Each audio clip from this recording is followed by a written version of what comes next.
Baiklah, kita mulai aja ya. Assalamualaikum warahmatullahi wabarakatuh. Selamat malam semuanya. Selamat Semoga malam. semuanya sehat sentosa. Puji syukur Amin. kehadirat Allah Subhanahu wa Ta'ala atas nikmat dan karunia-Nya sehingga kita dapat berkumpul dalam webinar ini walaupun lewat Zoom ya, Bapak Ibu guru hebat. Sebelumnya, izinkan saya untuk memperkenalkan diri. Saya Tia Arianti yang bekerja di salah satu lembaga SDN Sumur Sana. Selamat datang kepada narasumber kita yang sudah kami tunggu-tunggu, Bapak Ahmad Mutakin SPD MPD atau Kapten Cilegon. Dan terima kasih kepada tim dapur GCE yang luar biasa dan keren dalam menyelenggarakan acara-acara ini di setiap hari Selasa atau Persegi. Kemudian serta Kapten dan tim-tim seluruh GCE Banten. Sebelumnya saya izin share screen ya Bapak Ibu guru hebat.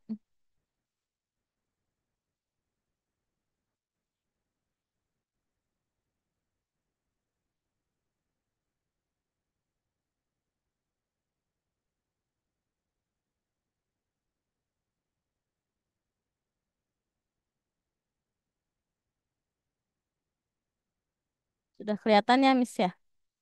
Oke, Aman, Bu, aman. aman ya. Sudah terlihat. Oke.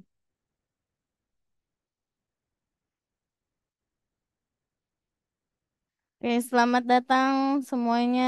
Selamat datang di GCE Banten.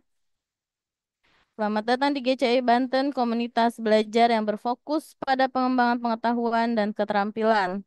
Kami mengadakan pertemuan setiap Selasa untuk berbagi informasi dan pengalaman. Mari kita bersama-sama belajar dan tumbuh dalam komunitas ini. Sebelumnya kita ucapkan berdoa dulu. Kemudian, nah, semua tentang GCE Banten bisa diakses ya Bapak Ibu guru hebat di SID GCE Banten atau di PMM sudah masuk itu. Kemudian,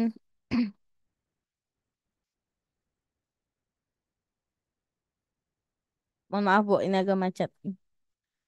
Bentar ya Bu.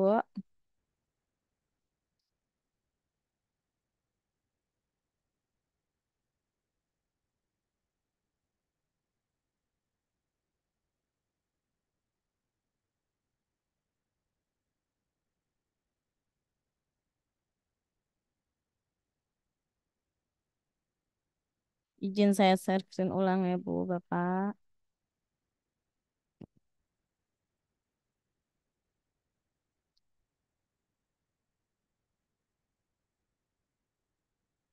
Nah, sebelum masuk ke acara ya Bapak Ibu guru hebat, kita buat kesepakatan terlebih dahulu di webinar persegi ini, yaitu yang pertama mengikuti webinar dengan tertib dan mengerjakan tugas jika ada, kemudian mendengarkan dan menghargai pembicara, tidak mengaktifkan mikrofon selama webinar ya Bapak Ibu guru hebat.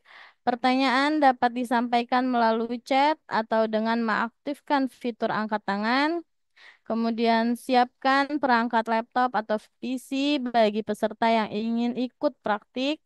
Dan token presensi akan ditayangkan oleh moderator nanti ya Bapak Ibu guru hebat di terakhir atau di akhir acara. Kemudian mengisi form daftar hadir. Jangan lupa ya Bapak Ibu, pastikan data yang sudah diinput itu benar, tidak ada kesalahan, baik email maupun namanya, karena kita tidak akan membenarkan nomor itu, membetulkan namanya. Dan yang terakhir, tidak menyebarkan link daftar hadir di luar ruang persegi atau bijak dalam mempergunakan link daftar hadir ya Bapak Ibu. Tolong itu. Mohon maaf Bapak Ibu, dimatikan dulu mikrofonnya sebentar. Kemudian sertifikat, Bapak Ibu sertifikat Yang pertama, mengisi daftar hadir peserta. Kedua, pastikan email yang ditulis benar dan aktif. Dan cek ulang ya Bapak Ibu, jangan sampai salah. Kemudian isi data dengan benar, nama, instansi, dan lain-lain. Kemudian cek email dan sertifikat dikirim melalui email atau di GCE Banten di PMM ya Bapak Ibu. Nah, kemudian susunan acara persegi kali ini, hari ini akan dimulai dengan pembukaan oleh moderator yang sekarang lagi dibuka, kemudian diikuti dengan sambutan, kemudian perkenalan narasumber, yang keempat materi oleh narasumber, yang kelima diskusi atau tanya jawab, dan yang terakhir penutup. Mari kita ikuti setiap sesi dengan antusias ya Bapak Ibu. Nah, ini adalah barcode dari GCE Banten di PMM. Boleh dilihat ya Ibu Bapak. Mari bersenang-senang dalam Persegi Banten. Selamat datang. Kita mulai ya Bapak Ibu.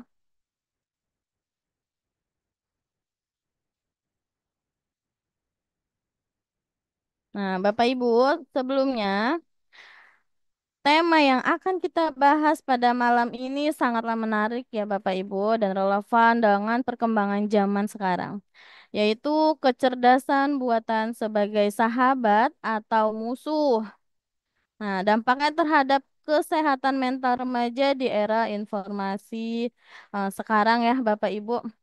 Seperti kita ketahui, di era digital yang semakin maju ini, kita tidak bisa menafikan keberadaan kecerdasan buatan atau AI yang menjadi bagian penting dalam kehidupan sehari-hari kita. Dari aplikasi ponsel sehingga platform media sosial, AI telah mengubah cara kita berinteraksi dan memperoleh informasi. Namun di balik hal semua ini, itu ada kemudahan ya Bapak Ibu, ada pertanyaan penting yang perlu kita diskusikan, apakah ini menjadi sahabat atau justru musuh bagi kesehatan mental remaja. Nah, makanya kita akan dibahas oleh Bapak narasumber yang hebat hari ini ya Bapak Ibu guru. Nah, sebelum kita mulai diskusi, perkenankan saya memperkenalkan kepada narasumber yang Diam akan atuh. berbagi pengetahuan dan Jangan di... pengalaman pada kita hari ini ya Bapak Ibu guru. Saya perkenalkan dulu ya Bapak Ibu, izin memperkenalkan. Narasumber kali ini yaitu Bapak Ahmad Mutakin, bekerja di SMAN,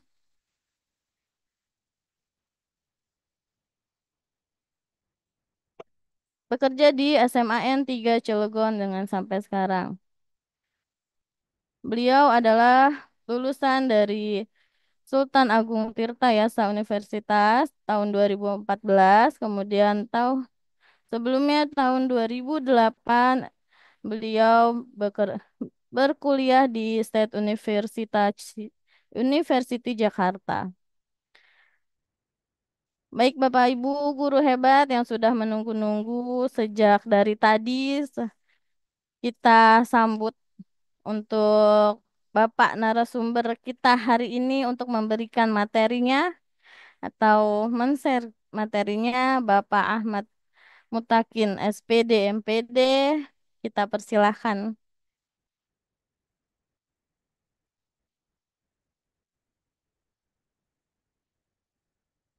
Baik Bapak Ahmad Mutakin sudah siap Pak? Baik, insya Allah siap. Eh, Suara saya apakah Boleh terdengar dimulai. jelas, teman-teman? Sudah Pak, Baik. sudah jelas aman. Bismillahirrahmanirrahim. Assalamualaikum warahmatullahi wabarakatuh. Alhamdulillah wa syukurillah wa la haula wa la quwata illa billah. Allahumma sholli ala Sayyidina Muhammad wa ala ali Sayyidina Muhammad. Ma ba'du. Yang terhormat Kapten Belajar ID Pak Dudi Wahyudi, yang kami hormati Ibu Tia Arianti selaku moderator. Yang kami hormati tim dapur GCE Banten dalam hal ini Ibu Resita, lalu kemudian Ibu Dwi Ati, dan Ibu Nelly. Terima kasih atas kesempatannya saya bisa hadir kembali di kegiatan Persegi. Eh, Puji syukur kita bisa kumpul lagi nih di tengah jadwal nonton bola ya, eh, Cina Indonesia yang berlangsung bersamaan gitu ya. Tapi mudah-mudahan yang memilih untuk tetap gabung di sini mudah-mudahan ada manfaatnya gitu ya. Perkenalkan, nama saya Ahmad Mutakin. Saya sering dipanggil Pak Akin. Saya bertugas di SMA Negeri 3 Kota Cilegon, di Kecamatan Cibeber, Kota Cilegon. Dan saya juga aktif di Co-Captain Belajar ID Kota Cilegon dan di beberapa tempat yang lain juga seperti di IGI Banten dan di Asosiasi Guru Sejarah Indonesia atau AXI Banten. Pada malam hari ini saya ingin berbagi tentang materi yang menyinggung tentang artificial intelligence dan juga kesehatan mental remaja pada era informasi. Sebenarnya saya hanya sebagai bisa dibilang pemantik ya. Artinya nanti dari diskusi kita, saya harap kita bisa lebih dinamis lagi berdiskusinya karena apa yang saya eh, punya atau apa yang saya pahami mungkin saja masih belum begitu relate sama teman-teman atau mungkin teman-teman punya materi dan pengalaman yang lebih banyak. Jadi saya mohon kesediaannya untuk kita berdiskusi. Oke, untuk mengawali kegiatan ini, izinkan saya apa ya share screen ya.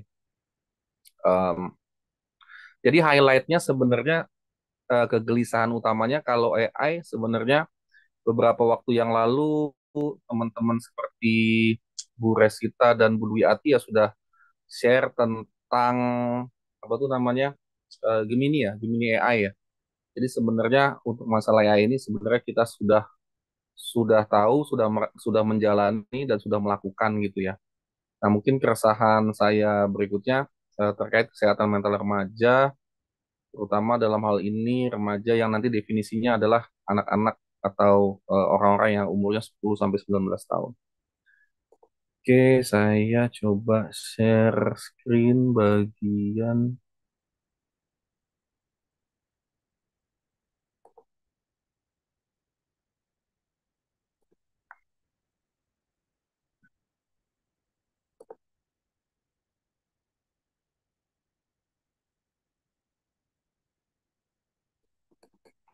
Apakah terlihat PowerPoint saya, teman-teman? Terlihat, Pak. Oke, kita mulai dari awal ya.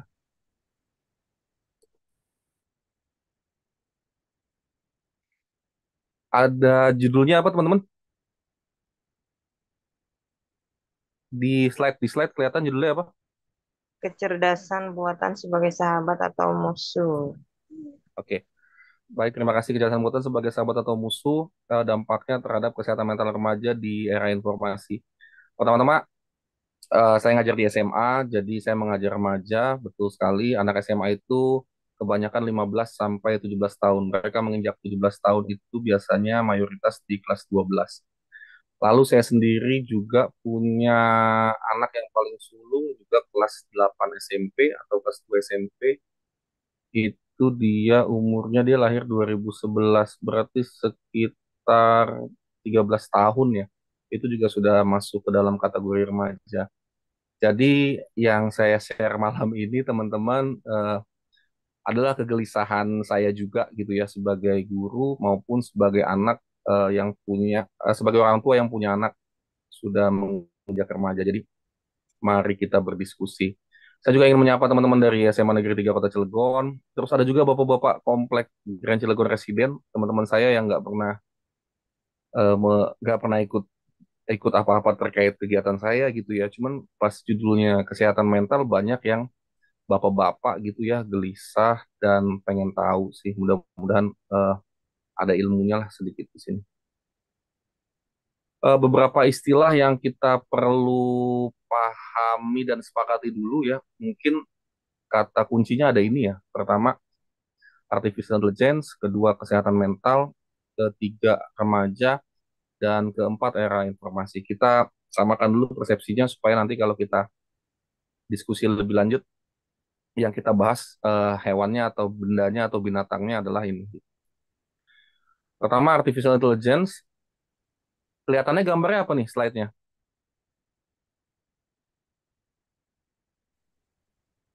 Terlalu rame apa ya? Apanya rame, Bu? Tadi masih yang sama, Pak, kecerdasan buatan sebagai sahabat atau musuh, dampak terhadap kesehatan. Masih gambar yang Itu pertama, slide-nya sekarang Pak. apa, Bu?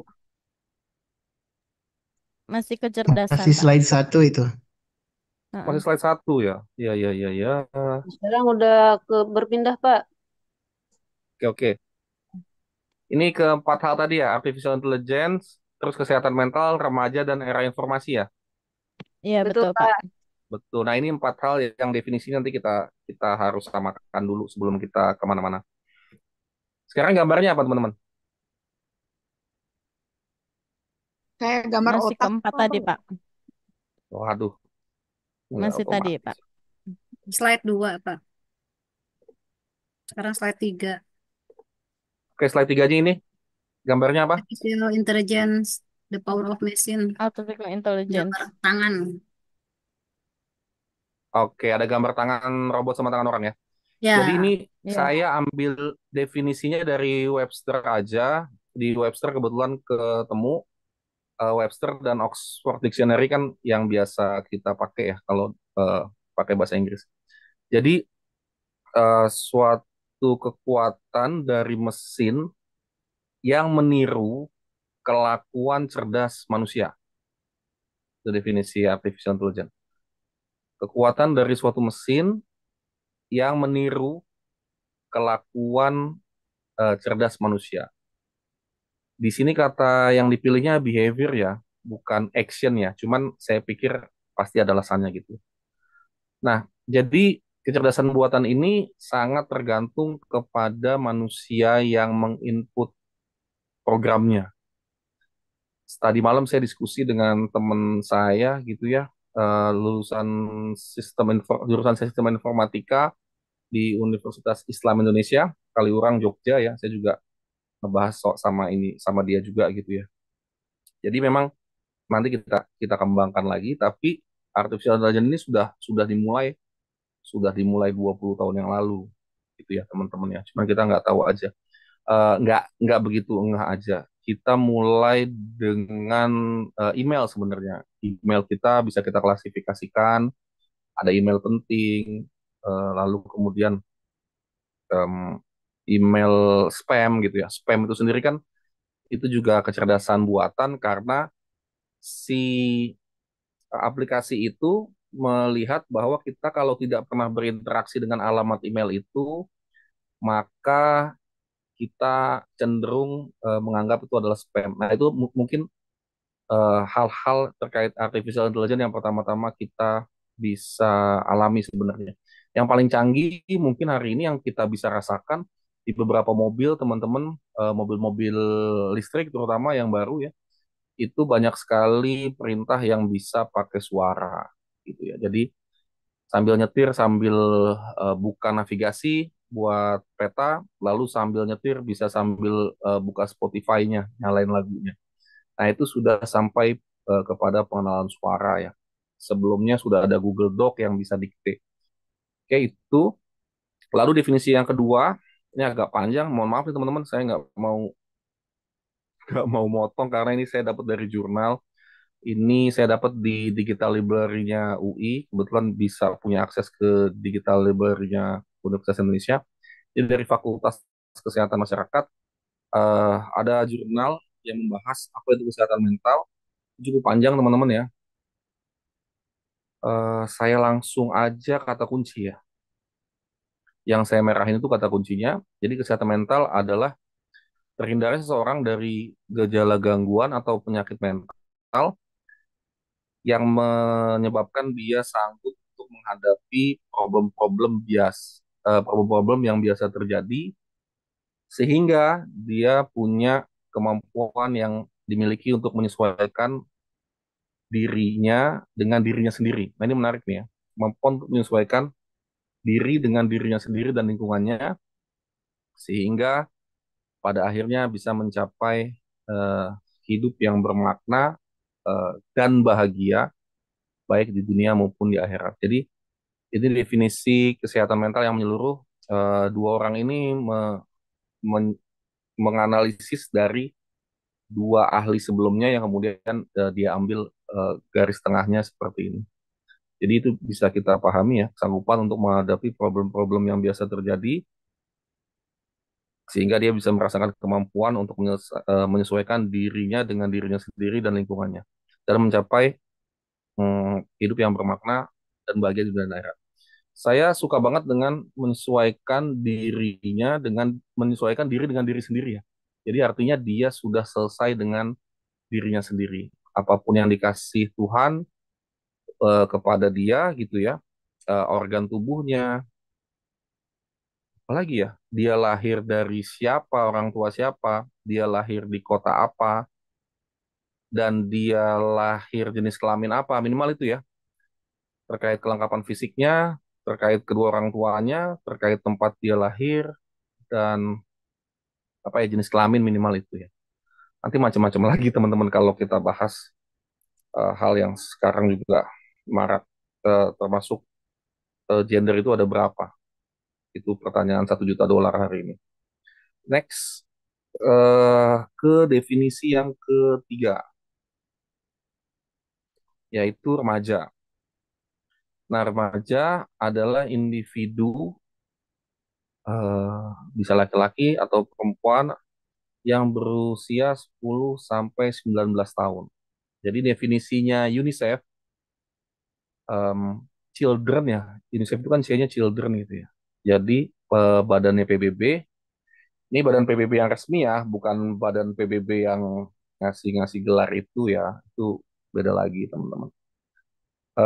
Ini menyatakan bahwa secara umum remaja adalah orang individu yang usianya 10 sampai 19, nanti bisa dibagi lagi jadi remaja muda, 10 sampai 14, dan remaja lebih dewasa itu 15 sampai 19. Jadi anak-anak SMA saya di SMA Negeri 3 Kota Cilegon itu sudah remaja yang lebih dewasa, sedangkan anak saya yang usianya 13 tahun di kelas 8 SMP itu bisa dibilang remaja yang lebih muda. Dan definisi kita yang terakhir itu adalah tentang yang disebut era informasi. Ini bisa diganti era digital gitu ya, bisa diganti era keterbukaan informasi, bisa diganti era masyarakat informasi ya. Itu kalau di jurnal-jurnal banyak banget ya. Di Google Scholar atau ResearchGate itu setiap definisi itu punya punya referensinya masing-masing. Saya ambil judulnya di era informasi, di era informasi. Era informasi adalah periode yang ditandai dengan peralihan cepat dari industri tradisional menuju ekonomi yang berbasis pada teknologi informasi.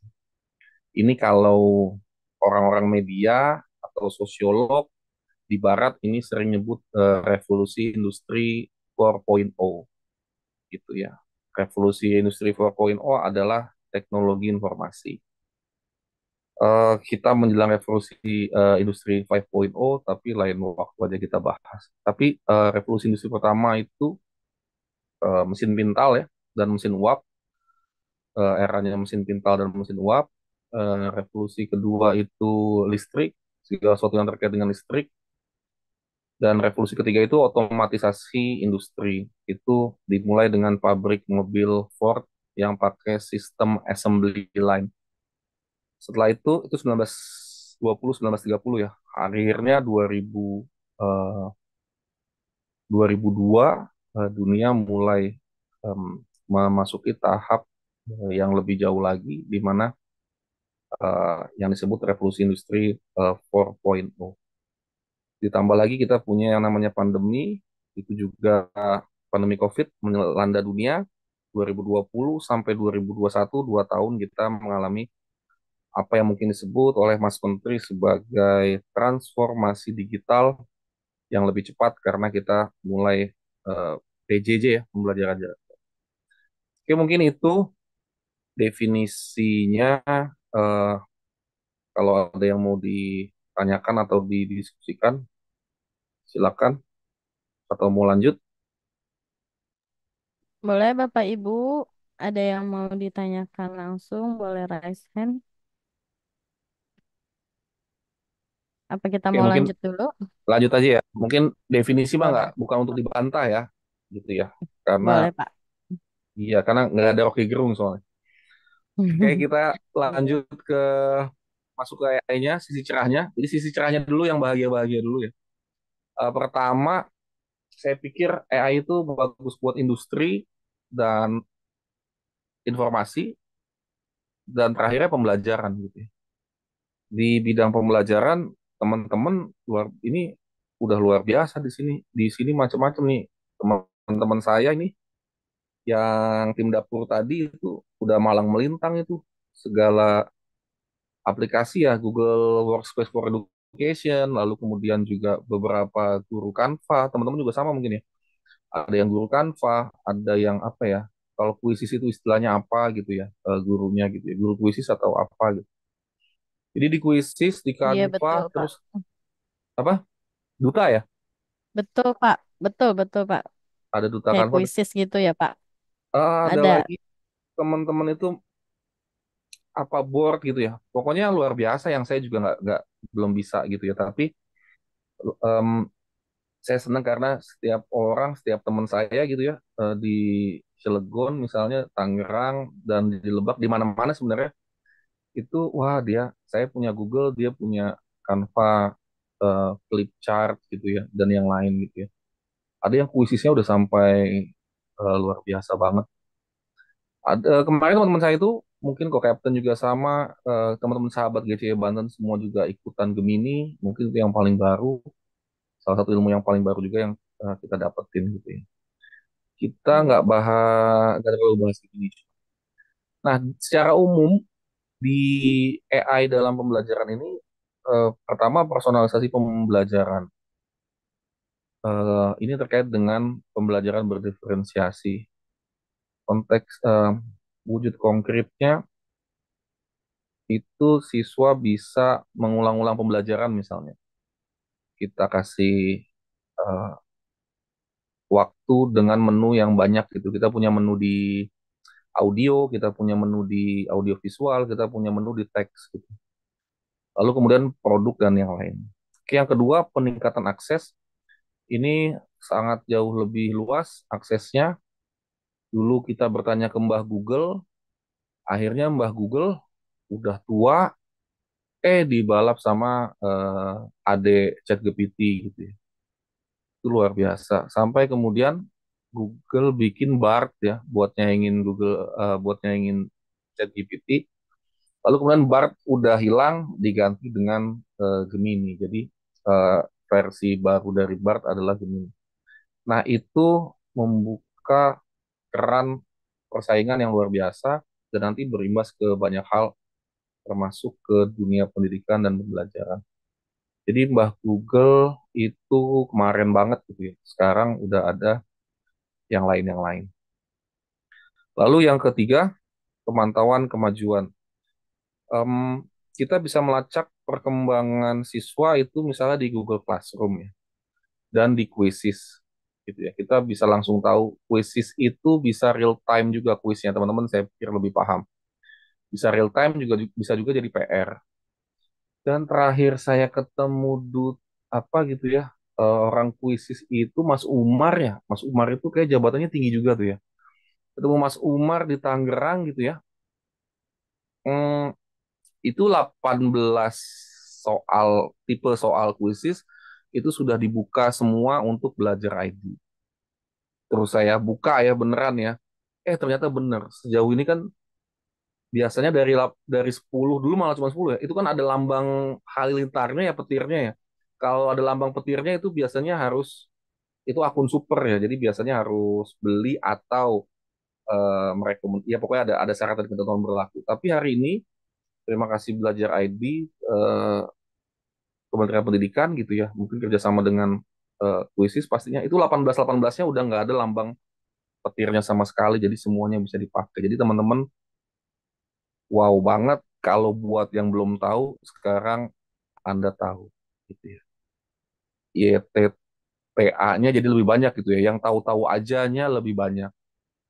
If you know-nya lebih banyak. Jadi ini ada 117 tadi pas kita mulai, mudah-mudahan 117-nya ngecek-ngecek quizzes gitu ya. Jadi bukan cuma centang dan pilihan ganda ya, kita bisa suara dan yang lain. Nah, saya bersyukur banget. Nah, di quizzes dan di classroom misalnya yang paling sederhana, kita bisa lihat anak ini diskusi apa enggak di forumnya kalau di classroom.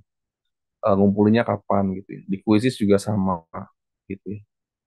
Mungkin itu yang bisa langsung dapat pemberitahuan di aplikasinya maupun di emailnya. Kalau teman-teman belajar ID-nya daftar ke quizzes nanti dapat pemberitahuan di email.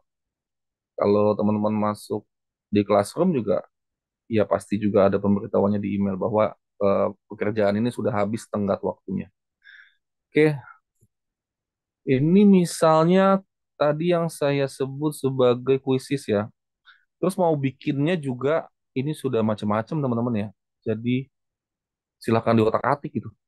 Cari tutorial YouTube-nya atau otak-atik sendiri aja gitu. Hmm, ini yang dokumen. Kalau yang prompt juga kita misalnya ngasih link apa itu juga bisa juga. Nanti saya mendorong teman-teman yang master khusus untuk ngomong juga. Artinya dari menu aja sebelah kiri teman-teman bisa lihat ya, itu bisa hasilkan dengan AI. Kalau saya mungkin lebih fluentnya, lebih lancarnya di Canva ya. Di Canva hampir semua lubang, hampir semua tombol udah saya jelajahi ya. Mungkin seperti ini di Canva. Kita untuk Mohon maaf, Pak. ya Ini slide-nya masih 9 atau udah berubah, Pak? tadi ini udah belum? Belum. Slide-nya Oke, masih ini 9 quizzes. tadi. Oke. 9 itu berarti ya betul. Oke, di 10 ya. Iya, Mas. Ya, Iya. 10 ini kuisis yang tadi saya bilang. Sebelah kirinya juga udah ada tuliskan hasilkan dengan AI. Bisa juga naruh link dari tempat lain gitu ya. Ini yang teks atau prompt. Ini kalimatnya juga prompt ya. Ini kayaknya udah jadi kata. Buat saya sih ini kata paling populer di dunia pendidikan tahun 2024 mungkin ya istilah prompt ini. Nah, berikutnya ya teman-teman kuisis nanti bisa bisa diskusi ya bareng sama kita semua berbagi dan belajar bareng gitu. Tapi kalau di Canva lebih banyak tombol yang udah saya coba-coba sih ya. Ini yang bagus banget AI-nya itu ada media ajaib ya. Media ajaib bisa jadi gambar, bisa jadi grafis di sebelah kiri. Bisa jadi gambar, bisa jadi grafis, bisa jadi video. Nah, tinggal ketikkan 5 kata atau lebih untuk mendeskripsikan. Ini saya bisa bikin logo biasanya. Saya bikin logo taekwondo, logo basket, ini pakai ini. Nanti kita ngobrolin bagaimana dengan hak ciptanya. Hak cipta sesuatu yang kita generate itu yang kita buat dari AI. Kalau teman-teman pengen diskusi lebih lanjut tentang itu. Lagi ramai juga di Twitter, salah satu penerbit paling beken bukan Twitter ya, X ya. Salah satu penerbit paling indie, penerbit paling social movement gitu ya. Kemarin dikritik karena ada 4 bukunya yang pakai sampulnya, ilustrasinya pakai AI. Gitu ya. Padahal sebelumnya dia keren banget, tapi gitu ya orang kalau ada musuhnya gitu ya, ya udah lagi dibully. Jadi selain ngomongin siapa jadi menteri apa gitu ya, di X lagi rame juga urusan itu. Em, itu AI di Canva. Kalau saya pribadi saya lebih fluent di Canva, lebih ahli di Canva. Kalau saya bilang menilai diri saya pribadi dibandingin di Quizzes. Jadi saya sangat senang kalau nanti teman-teman tim Canva atau Gemini bisa berbagi. Masih yang ini. Nah, setelah yang baik-baik, kita bahas yang gelap-gelap nih. Itu ada sisi gelap juga sih sebenarnya. Sebenarnya bukan AI-nya tok gitu ya, tapi sebenarnya di keseluruhan internet itu juga sama seperti banyak hal lain dalam hidup kita ya, ada sisi gelapnya juga. Ini sisi gelapnya lebih banyak daripada sisi sisi baiknya dalam pembelajaran tadi ya. Itu baru soal pembelajaran.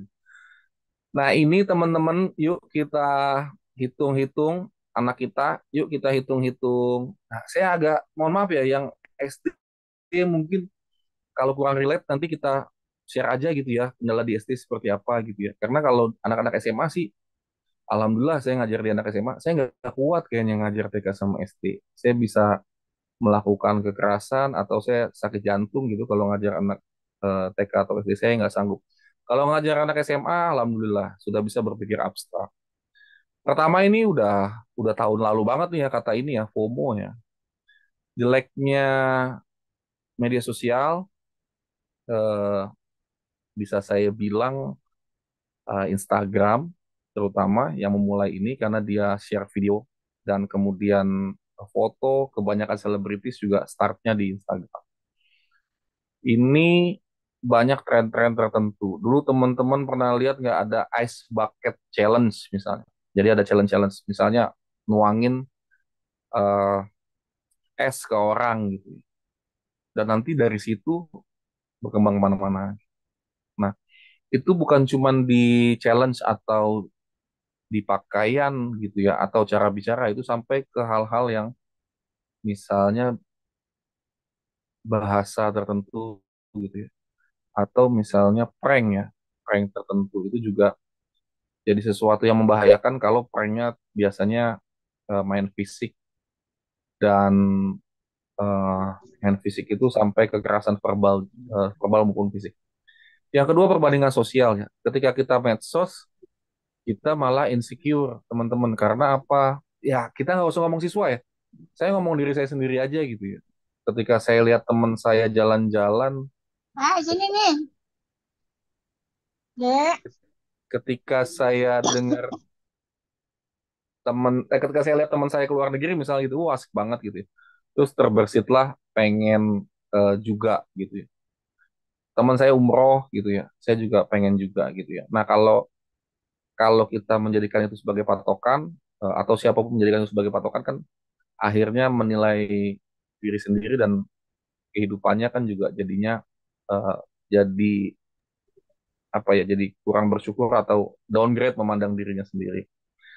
Nah, yang ketiga ini udah 5 tahun yang lalu juga ini sudah kita bahas, pemerintah bahas ya cyberbullying yang mana ini menyebabkan di artis Korea ada yang sudah meninggal ya urusan kayak gini ya di cyberbullying saya lupa namanya gitu ya itu sampai bunuh diri gitu ya nanti kita bahas lagi bunuh diri kalau teman-teman mau maksudnya ada persoalan-persoalan mental yang nyata gitu di teman-teman dan kalau teman-teman lihat 2 tahun belakangan makin banyak anak remaja yang memilih untuk mengakhiri hidupnya entah karena beritanya lebih banyak stasiun berita dan berita online-nya atau memang banyak emang banyak angkanya gitu ya. Saya mohon maaf nanti kita harus searching. Saya harus ada waktu searching. Kita harus ada waktu searching untuk tahu datanya gitu. Yang keempat kecanduan digital ini nggak usah sama kayak tadi saya bilang ya perbandingan sosial nggak usah ke anak ke kita aja sebagai guru juga melakukan itu sama seperti kecanduan digital. Nggak usah ke siswa, nggak usah ke anak kandung kita gitu ya. Ke kita, diri kita sendiri juga ini mengganggu ya. Ada orang yang bangun tidur megang HP dan pas tidur itu juga megang HP. Ada juga yang ditambah waktu ke WC pegang HP. Nah itu contoh dari saya nggak tahu ya ngapain ya. Beberapa mungkin main game gitu ya. Cuma beberapa scrolling ya. Kalau scrolling ini yang mungkin nggak ada habisnya. Dan terakhir, nah ini yang spesial buat anak-anak kita. Nggak tahu ya. Kalau guru mungkin nggak terlalu banyak. Cuma anak-anak kita ini kadang apa-apa instan. Nah saya kutip dari beberapa percakapan saya dengan teman-teman. bapak-bapak gitu ya. Saya nggak ngobrol banyak sama ibu-ibu ya, sama bapak-bapak. Template-nya itu yang paling mahal dan paling impacting dari yang kita sebut sebagai AI. Jadi orang nggak harus bikin dari nol, dari scratch gitu ya. Tapi orang udah punya template-nya. Jadi sekarang anak SD bikin pengumuman ulang tahun, udah langsung bisa pilihannya banyak. Terus bapak-bapak mau ngundang pengajian, udah banyak. Ibu-ibu mengundang arisan, udah banyak. Happy anniversary pernikahan, udah banyak. Apalagi 17 Agustus. Wah, udah sabrek ya. Di Twibbon juga udah punya, Twibbon sendiri. Di mana-mana orang udah punya. Jadi WoW ya, WoW banget. Nah, kalau ke murid-murid kita, ke anak-anak kita, ketika bukan cuma Canva ya, ketika yang lain-lainnya juga mereka sudah dilayani sedemikian canggih dan mudah, itu dikhawatirkan effortnya kurang. Teman-teman, pertanyaan saya, bisa nggak kita melakukan asesmen formatif yang tidak Googleable? Kalau anak SD, kebayang tuh, masih kebayang kerennya dan atraktifnya. Coba anak SMA, SMK, ada tugas formatif, asesmen formatif yang tidak Googleable. Karena kayaknya semuanya Googleable. Makanya apa solusi-solusinya ketika semuanya Googleable? Kalau semuanya Googleable, khawatirnya begini, ada LKPD, apalagi LKPD-nya online. Kayak saya sebenarnya agak prefer nggak pakai kertas, saya itu lebih prefer pembelajaran slide kolaboratif. Nah, ketika ada kayak gitu, apa apa yang bisa kita lakukan ketika semuanya Googleable, apalagi kalau mereka, makanya kalau di Gemini Academy itu ada aturan bahwa Gemini Academy ini tidak untuk orang di bawah 18 tahun. Artinya anak SMA itu nggak boleh tahu Gemini, nggak boleh diajarin soal Gemini.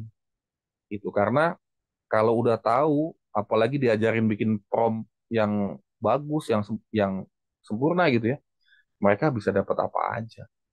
Gurunya kebalap sama mereka gitu. Cuman belum gambar aja sama video. Tapi tadi saya lihat di pengumumannya, sebentar lagi Gemini Advance mau ada gambar. Jadi itu teman-teman, apa-apa instan yang saya maksud. Saya sih concern, salah satu yang saya concern itu apa-apa instan karena semuanya begitu canggih dan begitu mudah. Terus effortnya mereka di mana? Apa waktu mencari online-nya dibatasin, habis itu mereka nyatet gambar atau apa gitu ya. Sehingga mereka bisa keluar pikiran dari kepala mereka sendiri. Kalau semuanya AI, terus apa dong yang tersisa dari kreativitas? Di seni ya masih kreatif. Di sejarah, PPKN, sosiologi, geografi, apa nggak habis tuh semuanya dihabisin sama sama AI. Biologi termasuk. Jadi pelajaran-pelajaran yang Googleable, bagaimana solusi Anda? Bagaimana solusi kita untuk, ya kita kan diarahinnya formatif ya. Bagaimana pembelajaran dengan asesmen formatif itu nggak nggak terlalu AI atau dibatasi AI-nya atau nggak semuanya Googleable. Next, itu pertanyaan buat kita Mohon maaf, semua. Pak. Ini ada yang jawab nih, Pak. Oh, ada yang jawab. Di- Gimana gimana gimana? Iya, di kolom chat katanya Pak, ada Ibu Endila Rahmi. Bisa ujian pakai kertas dan tanpa gadget, Pak. Kata beliau seperti itu. Bisa ujian pakai kertas Nah, dan tanpa gadget. nah itu tuh mantap. Kita mendampingi mereka, kita dialog, kita di samping mereka gitu ya, di kelompok-kelompok Iya. itu ya. Terus kita lebih prefer lihat tulisan mereka yang kurang bagus gitu ya, apalagi anak pandemi gitu. Terus kita lihat gambar mereka, terus kita lihat mereka nempel-nempel gitu. Mungkin kayak nggak kayak origami, tapi misalnya ada apa, sticky note yang kita siapin, sticky note, pulpen, kertas, kolom gitu ya. yang kita nyiapin diri kita untuk ngedampingin mereka, dan bukan masalah gambarnya bagus apa enggak gitu ya, tapi prosesnya. Betul, Pak. Pokoknya Setuju. Prambanan begitu, oh ya udah ada 3 candi berurutan gitu, oh udah mantep nah gitu ya. Borobudur ya gitu, stupa stupa terakhirnya paling gede, oh udah mantep. Apa reliefnya yang di sini Pak? Reliefnya kalau bahasa orang Cilegon ale gitu ya, jelek gitu ya. Tapi wah dia prosesnya, wah ini cakep nah gitu. Jadi di situ sebenarnya terima kasih jawabannya, itu jawaban yang tepat sekali. Jadi Ya, pakai terima kertas kasih. lagi teman-teman gitu ya. Atau pakai Bet- sticky note, atau pakai karton, atau pakai apa gitu. Iya, Yang betul. bukan masalah alat-alatnya aja, tapi masalah akal mereka dipakai. Kalau bisa bukan menghayal, kalau bisa berpikir, merumuskan itu jadi kegiatan sehari-hari kita. Gitu. Tenang, otak Iya. kita nggak, ya otak kita sayang aja gitu, akal kita. Oke, terima kasih. Ada lagi Bu? Sudah, Pak, cukup satu orang saja. Nah ini mungkin beberapa ini tinggal beberapa slide terakhir. Saya ngajakin diskusi aja nanti. Iya. Sebenarnya AI dan persepsi diri remaja. Ini teman-teman mungkin pernah lihat ini ya, ada orang foto kayak gini. Ini masih yang ini masih buat saya standar gitu ya. Di Indonesia tahun 2024 foto kayak gini selfie buat saya nggak ada yang salah. Ada yang salah sih sebenarnya di pojok kanan bawah ya, makanya saya tutupin pakai pakai judul di gambar ini. Nah, misalnya yang ini udah masuk ke kesehatan mental ya teman-teman ya. Iya. Saya nggak ahli juga sih sebenarnya ya teman-teman ya, tapi Oh, Pak, ada yang memberikan pendapat lagi nih, Pak. boleh boleh boleh. Ibu Rositoh, teman saya ujiannya masih yang kita zaman dulu, ngebulat-bulat lingkaran gitu katanya, Pak. Beliau berbicara. Teman saya ujiannya masih yang zaman dulu mungkin ngebulat-bulat lingkaran gitu, menggunakan kertas, Pak. Walah, Ya, menggunakan itu nih guru SMA 3 kayaknya ini Bu. Terima SMA kasih. 3 ya. Eh, Ibu kan, Rositoh. teman-teman kangen nggak ngisi ujian pakai pensil gitu? Karena kalau di SMA 3 itu udah eksam bro. Ingat nggak dulu kita nyerutin Faber-Castell dan Staedtler kita rapi-rapi, runcing-runcing, kadang-kadang depan sama belakang gitu ya, untuk Iya, ngebulutin betul, Pak. itu. Sekarang kita udah nggak itu. Bagusnya, alhamdulillahnya saya sih lebih banyak bersyukurnya karena paperless, jadi ya nggak banyak pakai kertas, nggak banyak pohon yang ditebang, hutan lebih selamat gitu ya. Tapi di sisi lain, ya kangen juga. Ih, saya lucu banget tahu dia ngomong begitu, saya langsung reminisce gitu ya, langsung ingat ke masa-masa itu. eh ya nggak apa-apa, pilihannya kayak gitu. Atau kan sebenarnya terserah guru sih. Saya mendorong kebebasan guru di ruang kelas ya, seharusnya bebas gitu ya. Em, saya mendorong kreativitas dari kebebasan itu. Guru bisa bisa ngasih soalnya cuma satu gitu ya. Masih kan teman-teman waktu kita kuliah gitu ya. Kita paling takut sama kuliah PTS atau UAS yang open book. Karena kalau open book itu nggak ada jawabannya di buku gitu ya, Mm-mm. sampai nungging-nungging gitu. Karena sifatnya analisis gitu. Itu misalnya kita mengingat yang standar-standar gitu. Saya juga sering ulangan itu open book gitu ya. Jadi apalagi materi-materi awal.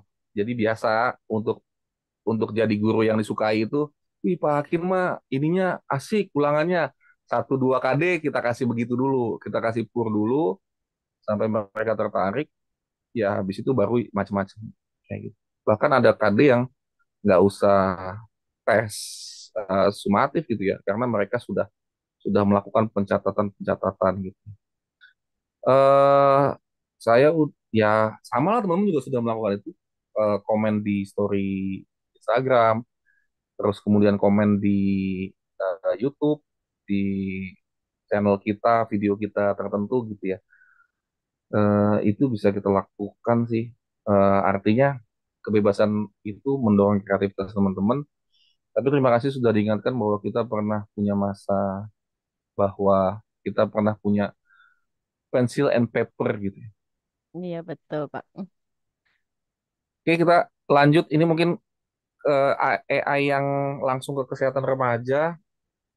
Nanti sebentar lagi kita selesai untuk sesi pembuka ini, pemantik ini. Pertama ada urusan filter dan edit foto, teman-teman. Ada tekanan untuk tampil sempurna di media sosial yang dapat merusak harga diri remaja. Ini levelnya panjang banget ya. Ada pengalaman saya, pokoknya pengalaman saya aja. Nggak usah tanya di mana ya. Pokoknya pengalaman saya, siswi yang kenalan secara online gitu ya. Saya dari grup WhatsApp atau ada nomor tidak dikenal yang hubungin dia gitu. Anak-anak sekolah ini teman-teman itu sering ada istilah pub ya. Pub itu kalau nggak salah P-nya picture aja pokoknya gitu. Jadi ngirimin ngirimin foto. Setelah ngirimin foto, terus diminta pose yang lebih terbuka sama si prianya. Jadi prianya meminta foto yang lebih terbuka. Dan ketika cewek perempuannya nolak, itu kemudian diancam bahwa dia akan disantet. Saya udah punya foto kamu dan kamu akan saya santet kalau nggak ngasih gitu. Dan teman-teman tahu nggak? Akhirnya dikasih gambarnya. Akhirnya heboh gambarnya. Akhirnya gambarnya ada yang diedit juga. Jadi dari ada 3 gambar yang tersebar gitu ya. Itu melibatkan macam-macam ya. Bukan cuma guru dan orang tua dan wali kelas gitu. Sampai melibatkan macam-macam. Sampai melibatkan apa tuh ya? Komite Perlindungan Perempuan dan Anak yang ada satgasnya di setiap kabupaten kota gitu. Akhirnya kebuka juga bahwa satu di antara 3 foto itu memang benar foto foto si ceweknya dan ceweknya masih sekolah gitu. Nah, bayangin teman-teman ada perempuan tahun 2023 2024 gitu ya yang pap habis pap diancam kalau nggak ngasih lebih terbuka disantet dan akhirnya takut disantet. Dan akhirnya ngasih fotonya. Dan akhirnya foto kesebar. Dan orang tua tahu. Kepala desa tahu dan seterusnya. Nah itu kan ada hal-hal yang sebenarnya teknologi tapi sangat basic ya. Diancam begitu aja langsung langsung takut gitu. Makanya teman-teman kita mendorong anak-anak kita untuk cerdas. Nah itu satu ya urusan pub ya teman-teman ya. Ada ribuan lagi urusan-urusan terkait handphone ini. Salah satunya urusan pub tadi gitu ya. Terus ini urusan yang lain adalah filter dan tadi ya mungkin ada pose-pose tertentu yang eh, dia harus dia harus kelihatan apanya, harus kelihatan apanya. Nah, ini khawatir bahwa ini akan menurunkan eh, harga diri dan respect terhadap orang itu, terhadap orang yang melakukan itu. Nah, di gambar ini ya gambar standar ya, bapak-bapak gitu ya. Tapi di handphone-handphone standar seperti Redmi, Xiaomi dan apa ya? Ya Redmi, Xiaomi aja menu edit fotonya itu udah dahsyat gitu ya. Saya nggak tahu di handphone-handphone yang eh, lebih kelas atas lagi gitu ya. Jadi bangsa Bright menjelaskan, apalagi ditambah aplikasi ya, udah handphonenya bisa bikin tambah aplikasi lagi, mungkin lebih dahsyat lagi gitu. Sebenarnya yang kita harapin apa? Yang kita harapin tuh cuman kamu kok wajahnya glowing gitu ya, bukan masalah skincare, bukan masalah filter ya, tapi jawabannya cuman enggak kok Pak, ini kena air wudhu aja. Kita kan mengharapkan jawaban-jawaban kayak gitu ya, jawaban-jawaban yang bikin kita jatuh dari bangku tapi seneng gitu dengernya. Karena guru-guru juga udah mulai bingung alat make upnya yang bu guru bahkan nggak tahu ini alatnya namanya apa. Ya mungkin ini slide terakhir untuk pemantik pertama ya. Terus eh, mental health dan AI di mana beberapa filter itu bisa rasis juga, bias gitu ya, bias dan rasis juga. Misalnya eh, jadi lebih putih, seolah-olah putih itu lebih cantik. Gitu.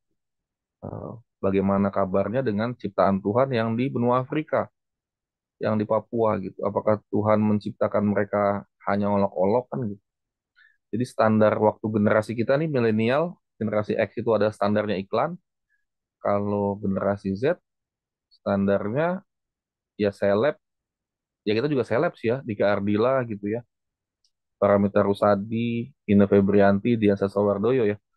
Cuman ketika anak-anak Gen Z ini dia punya idola juga dan dia punya filter juga gitu. Jadi saya kok ada kekhawatiran bahwa itu tadi eh, rambut jenis tertentu itu lebih indah, warna kulit tertentu lebih indah. Nah itu seperti dan nanti mereka makin di dalam gelembung gitu.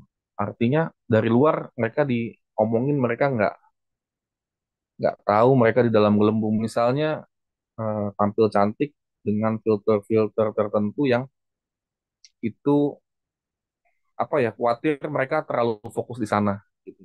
Sudah ada make up, sudah ada filter gitu ya.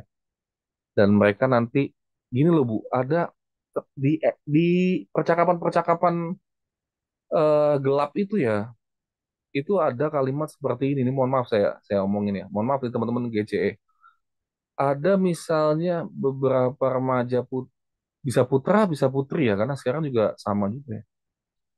Yang penting Om tenang deh nanti Om kasih ipon gitu. Ada kalimat di X yang terkenal banget tuh kayak gitu. Udah ikut Om, nanti Om kasih ipon gitu. Nah, kenapa kalimat ini luar biasa, lucu dan miris ya sekaligus ya? Karena mungkin beberapa orang yang tidak punya kekuatan iman dan tidak punya kekuatan harga diri, demi dapat hasil foto terbaik, Instagramable, the best of the best gitu ya. Mungkin mereka dengarnya, mereka taunya ada handphone merek merek tertentu dengan kualitas tertentu yang wah gila kalau beli ini 15 juta, gua bisa cantik rupawan, tiada tanding, tiada banding jadi influencer gitu kan. Nah, mungkin ada buayan-buayan mimpi atau khayalan seperti itu. Nah, itu yang saya bilang gelembung filter. Jadi, ini kenyataannya udah ada percakapan-percakapan ini gitu.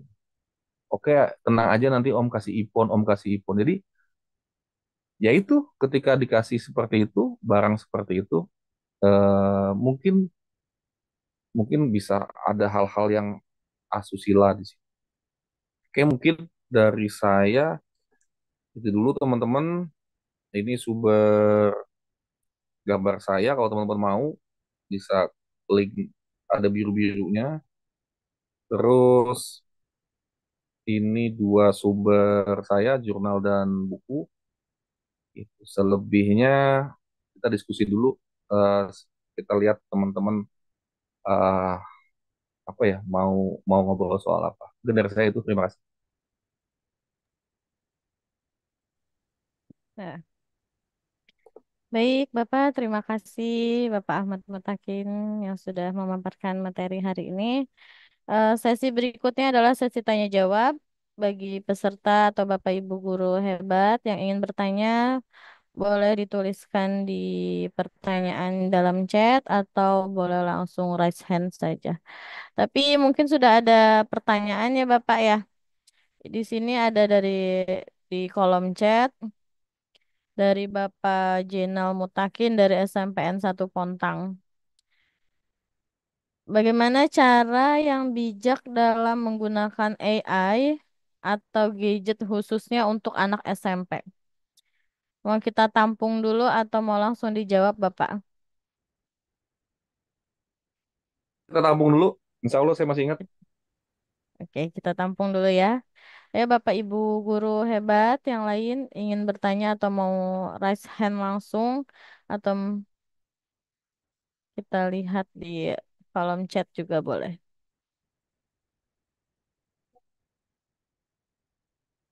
Saya sambil baca-baca juga nih. Iya, Pak. Oh, bahkan ada yang menceritakan juga dari Ibu Maria Ulfa. Betul, Pak, di sekolah kami sudah pernah terjadi kasus seperti apa yang Bapak ceritakan.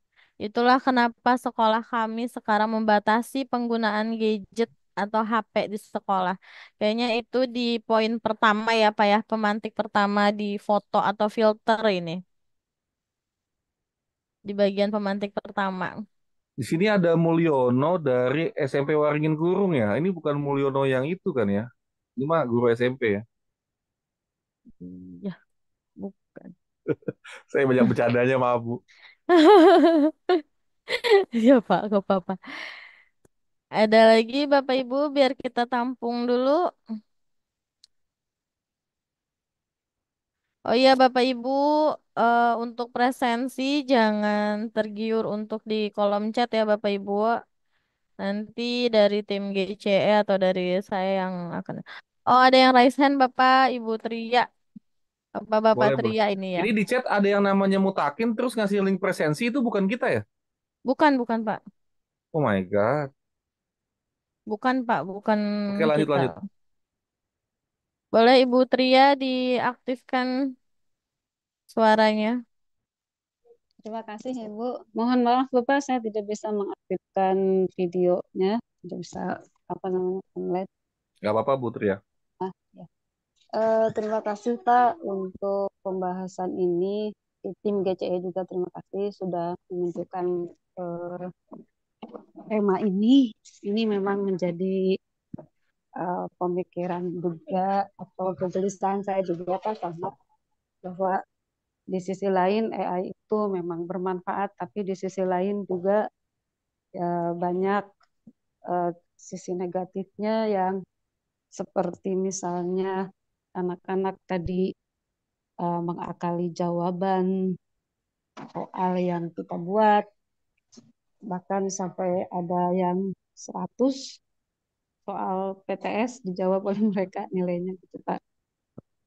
Kemudian juga dengan adanya AI ini kemampuan berpikir siswa juga jadi tidak berkembang ya Pak ya.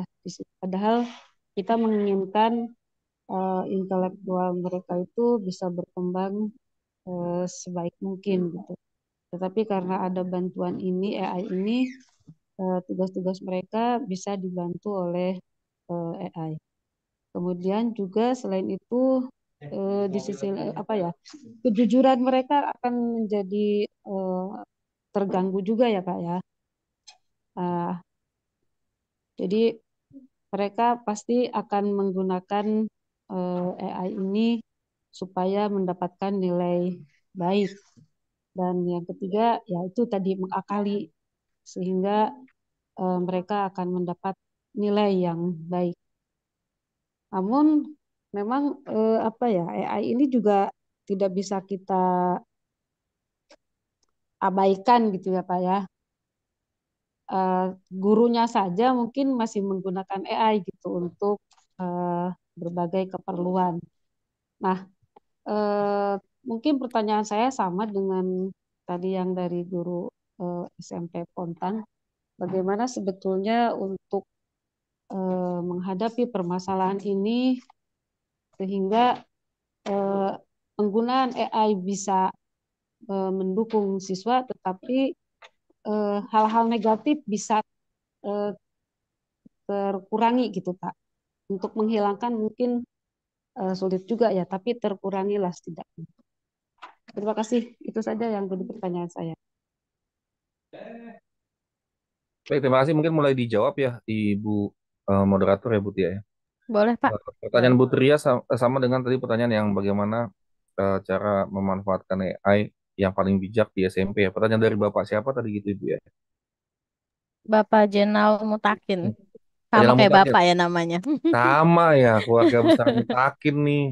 Kita banyak bikin Wah, masjid loh Bu di mana-mana. Di Merak Alhamdulillah. ada Al Mutakin, di Iya bener. mana-mana. Alhamdulillah Bu. Saya mah nggak sombong, kami mah nggak sombong Bu. Iya, boleh Pak.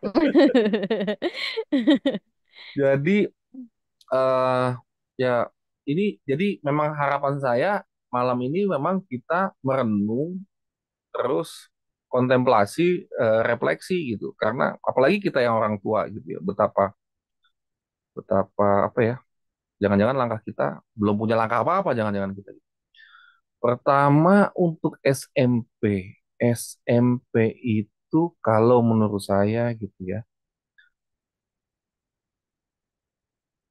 hanya bawa hanya bawa handphone di waktu guru tertentu meminta membawa handphone. Kalau SMP buat saya belum butuh untuk selalu bawa handphone. pelajaran IPS bawa, pelajaran IPA bawa.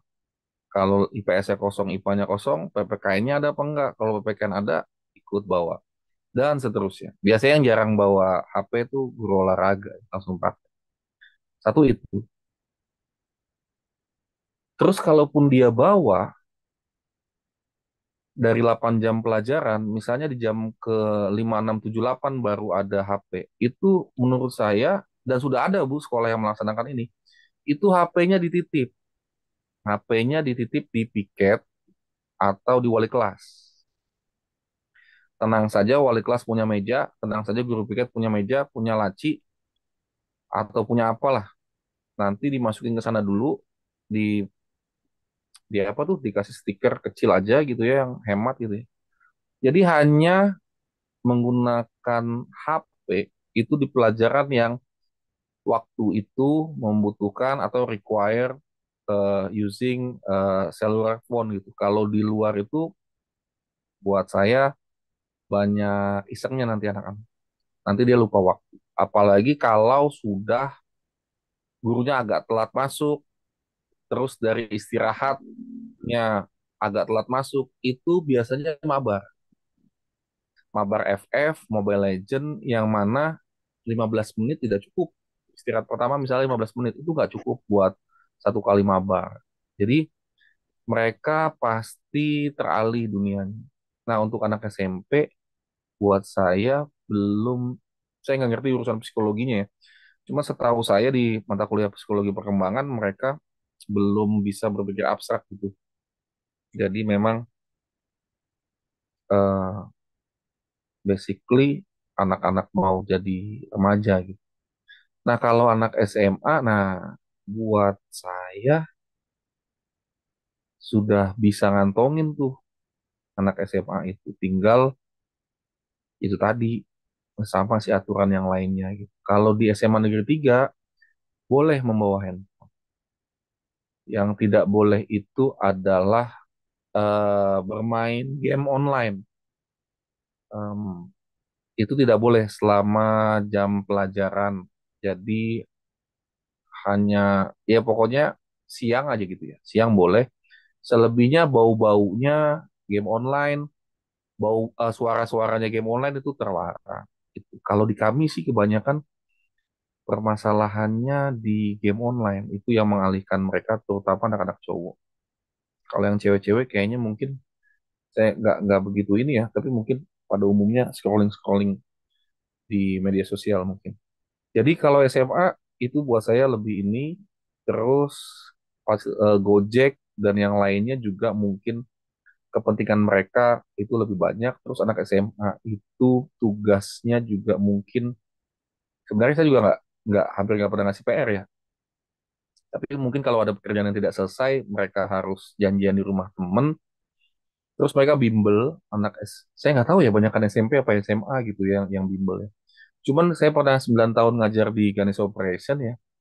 Itu kayaknya sama banyaknya sih SMP, SMA. Cuma kalau anak SMA kan dulu ada UN ya sama SNMPTN ya. Kalau sekarang SNMPTN aja gitu. Tapi itu tidak menghalangi orang untuk masukin anaknya ke bimbel gitu. Buat saya orang tua di Kota Cilegon setidaknya itu sudah mulai sadar pendidikan lebih baik gitu. Jadi mungkin memang daripada buat numpuk gelang dan cincin gitu ya, ibunya bisa juga dipakai buat bimbel persiapan buat anaknya. Jadi anak SMA sih buat saya lebih banyak butuhnya dibanding anak SMP. Usul saya untuk anak SMP adalah titip di wali kelas atau di piket. Alhamdulillah kalau punya loker gitu ya. Pokoknya tidak dibawa ke kelas dan hanya dipakai ketika mata pelajarannya berlangsung. Lalu sambil saya juga diseminasi ilmu-ilmu di guru penggerak lah ya. Pokoknya kalau ada hal-hal yang terkait dengan kedisiplinan anak gitu ya, coba terapkan apa segitiga restitusi dan kasih hukuman-hukuman yang mendidik sih. Misalnya ketangkep bawa handphone, ya standar ya panggil orang tua ya. Untuk yang pertama kali, untuk yang kedua kali itu ditahan. Itu udah pasti misalnya. Nah, selain itu misalnya bisa dibikin suruh bikin poster yang bagus gitu ya. Suruh dia bikin poster himbauan untuk bahaya kecanduan gadget. Jadi selain panggil orang tua, handphone diambil, anaknya ini biarin izin, Bu. Biarin izin, malu, itu orang yang melakukan pelanggaran terhadap handphone justru suruh kasih penyuluhan tentang handphone. Ada juga anak yang bawa korek gitu ya. Atau misalnya antara ekskul di waktu ekskul atau pulang ekskul dia ketahuan misalnya merokok, itu juga bisa juga dikasih hukumannya yang tadi pertama poster gitu. Keempatnya mungkin piket, Bu. Jadi eh, tadinya piketnya seminggu sekali bisa dibikin sampai 1 bulan piketnya gitu ya. Atau terakhir, Bu, mungkin ini ide juga sharing buat anak-anak SMP ya. Itu bisa juga dipesantrenin, Bu. Jadi bukan di pesantren itu artinya orang-orang bandel ya, enggak. Dimasukin pesantren kerja sama-sama pesantren karena ada juga sekolah yang melakukan seperti itu 3 hari di pesantren, habis itu nggak tanpa gadget ya. Mungkin itu juga bisa juga gitu. Biarin mereka berpikir tentang dirinya dan tugasnya sebagai anak dan sebagai siswa. Saya mohon maaf ini saya merasa perlu karena ngomongin kesehatan mental ya, kita nggak se- saya juga bingung kalau masih ada cara berpikir yang mana kita main fisik gitu ya. Terus itu satu. Terus kekerasan verbal gitu ya. Ingat anak-anak kita itu bisa tobat ya. Anak-anak kita itu bisa jadi lebih baik sama kayak kita dulu. Kita dikasih kesempatan sama guru kita, sama orang tua kita. Nah, kenapa kita nggak ngasih kesempatan juga buat anak-anak kita gitu ya, anak-anak siswa kita dan anak-anak kandung kita gitu. Jadi, kalaupun pada akhirnya mereka melakukan kesalahan, ya kita ukur kesalahannya seperti apa, pandang mereka bahwa mereka bisa jadi produsen vaksin juga, penemu vaksin juga, mereka juga bisa jadi polisi atau pilot yang membawa nama baik kampungnya gitu ya. Jadi seperti itu saya mengimbau ke teman-teman saya di SMA 3, di komplek dan di seluruh Banten gitu ya. Eh Tadi kalau anak-anak SMP hal-halnya seperti itu, kalaupun ada yang melanggar, tolong diterapkan segitiga restitusi dan hukuman-hukumannya yang mendidik atau bikin malu tapi berkelas gitu ya teman-teman ya. Karena ya mereka ini cuman punya kita, pahlawannya siapa mereka? Pahlawannya guru ya ustadznya, pendetanya atau pendetanya Kristen gitu ya. Ya kita gurunya orang tua, mungkin nggak tahu orang tuanya ada apa nggak buat dia, ayahnya gitu. Ya pahlawannya tinggal kita. Masa kita mau serahin ke Avengers pahlawannya kan gitu. Kan nggak bisa terbang kita. Mungkin itu.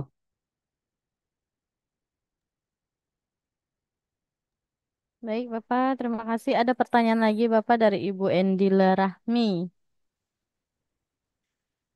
Apakah mungkin dalam kondisi sekarang ujian back to paper and without gadget? Ibu Pertanyaan bagus ya. Endila. Tadi udah kita singgung di tengah-tengah. Itu pertanyaan saya juga buat diri saya dan buat kita semua gitu. Mungkin nggak? Ya sangat-sangat mungkin gitu ya. Tinggal dia mau sebagai sumatif atau formatif. Kalau kita itu yang paling bagus memang formatif gitu karena penilaiannya panjang. Artinya di formatif itu ada observasi gitu ya. Observasi ya pengamatan ya. Terus proses penilaiannya berbasis proses, bukan hasilnya tapi prosesnya. Jadi kita itu yang saya tekankan. Kalau penilaiannya sumatif boleh eh, saja gitu kita kembali ke situ. Atau di formatif juga sebenarnya bisa kita kembali ke pensil dan kertas tadi ya. Untuk anak SD apalagi gitu ya. Oh mantap pakai pensil dan segala macam. Dan mereka pakai pensil dan ini. Mereka itu bikin jurnal anak SD itu. Bikin jurnal tiap hari yang ditandatangani sama wali kelas dan gurunya. Dia ceritanya banyak. Nah, mantap tuh. melatih sensor motorik tangan. Mantap tuh anak SD tuh. Terus ceritanya banyak tuh merangkai kata. Anak SD mau bagus.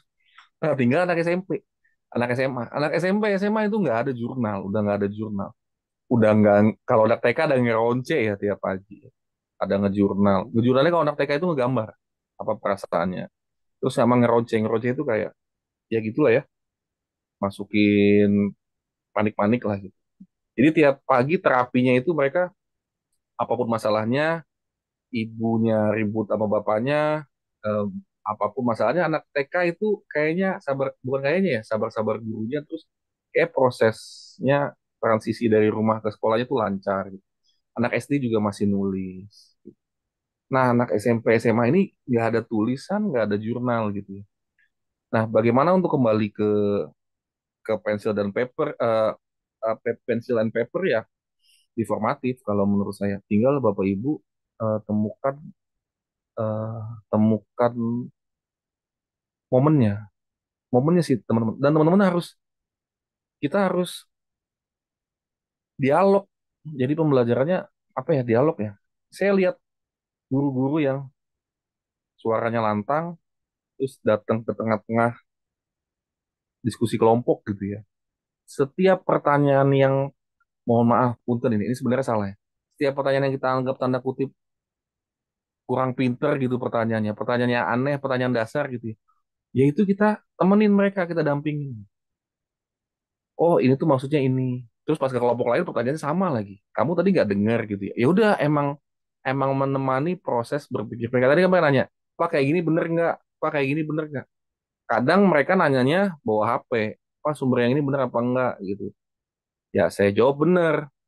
Cuman saya mintanya peta konsep itu jangan, ini PowerPoint itu bukan power paragraf.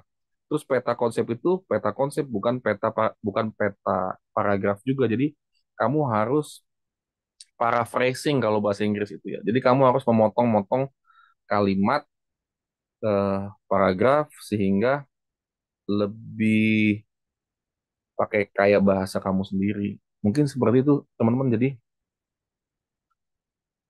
teman-teman harus hadir, itu teman-teman harus dampingin, teman-teman harus lihat, dan itu tadi ya, bisa gambar loh hasilnya. Kayak apa ya? Jelas kalau saya sejarah ya, jelaskan, bukan jelaskan apa? Historiografi, coba buat historiografi eh, tradisional, kolonial, nasional gitu ya. Cari gambarnya. Nah, kalau itu saya masih pakai eh, Google Slide ya. Jadi mereka nyari gambarnya. Nah, biasanya dapat tuh buku History of Java gitu.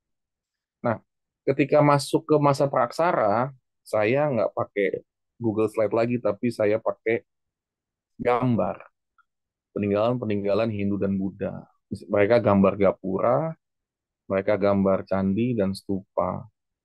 Tadi saya bilang di tengah-tengah bahwa eh,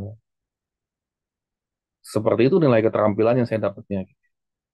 Karena suatu waktu saya minta mereka buat, jadi bukan gambar, tapi mereka buat pakai tanah, dan ada yang bagus banget buat pakai kayu gitu ya. Yang agama Buddha itu yang buat pakai kayu. Jadi suruh bikin Candi Borobudur, dia agamanya Buddha. Jadi emang wah itu ultimate banget. Jadi pakai hati, pakai pakai jiwa, pakai pakai keyakinan. Jadi seperti itu teman-teman. Di sejarah sebenarnya keterampilannya sangat sedikit, tapi ya bisa sih teman-teman kalau kita menggali. Saya yakin teman-teman di PMM dimanapun banyak banget share tentang hal-hal itu. Saya yakin teman-teman di Instagram teman-teman juga, setiap teman-teman scroll juga banyak banget ide-ide dari guru-guru yang hebat di dalam maupun luar negeri gitu ya. Mungkin itu Bu, eh, bisa, apalagi kalau sumatif, sumatif mah tinggal merem juga apa juga jadi gitu. Nah di formatifnya juga bisa, teman-teman harus mau lihat gambar mereka dan dikaitkan juga dengan capaian pembelajarannya. Kalau sharing dari saya guru sejarah, ada yang bisa, biasanya terkait masa lalu itu ya Hindu Buddha, terus kemudian masuknya Islam, saya minta gambar. Mereka tahu nggak masjid agung itu yang mana aja. Mungkin seperti itu teman-teman. Iya, benar, Pak. Baik, ada Bapak Ibu yang lain, boleh raise hand kalau misalnya mau nanya karena kolom chat juga lagi dimatikan. Saya baru tahu nih GCE ada kolom-kolom chat kayak begini nih. Iya, iya, Pak, lagi. Ini Bu Resita nggak pernah Oh. cerita ini. Ada Pak Makasih Raswadi. Pak Ahmad. Ada Bapak Raswadi, boleh Bapak Raswadi dinyalakan dulu. Iya, baik. Eh, Terima kasih Pak Akin dan juga Ibu Moderator. Eh, Mungkin saya sedikit mau cerita tentang kait dengan kesehatan mental remaja yang kaitannya dengan sebetulnya yang ingin saya sampaikan tidak hanya AI kali ya. Ini terkait apa ya gadget lah pada umumnya gitu ya. Deh, terkait kesehatan mental yang benar-benar sangat mengganggu itu. eh, Boleh saya sampaikan bahwa karena ya memang kita akui yang namanya teknologi itu ada plus minus juga ya.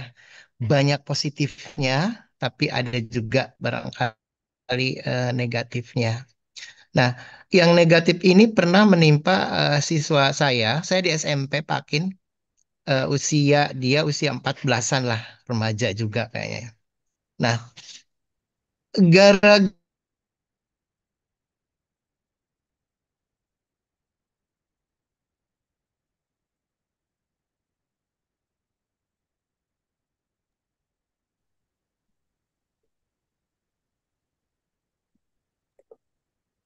Halo, Pak Raswadi, ada suaranya nggak itu? Bapak Raswadi kayaknya Halo. hilang sinyal ya. Waduh, sayang banget. Anak SMP pengalamannya tidak hanya terkait dengan AI, tapi mungkin karena internet ya. Baru sampai gara-gara tadi saya dengar. Iya,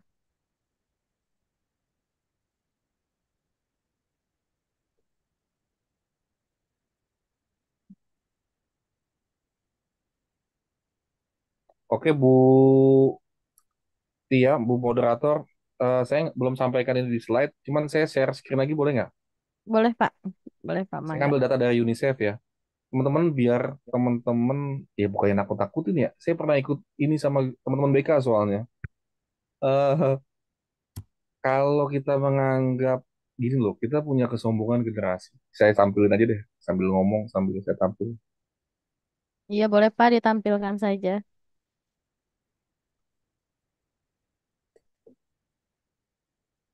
Kelihatan nggak teman-teman? Belum Pak, belum kelihatan.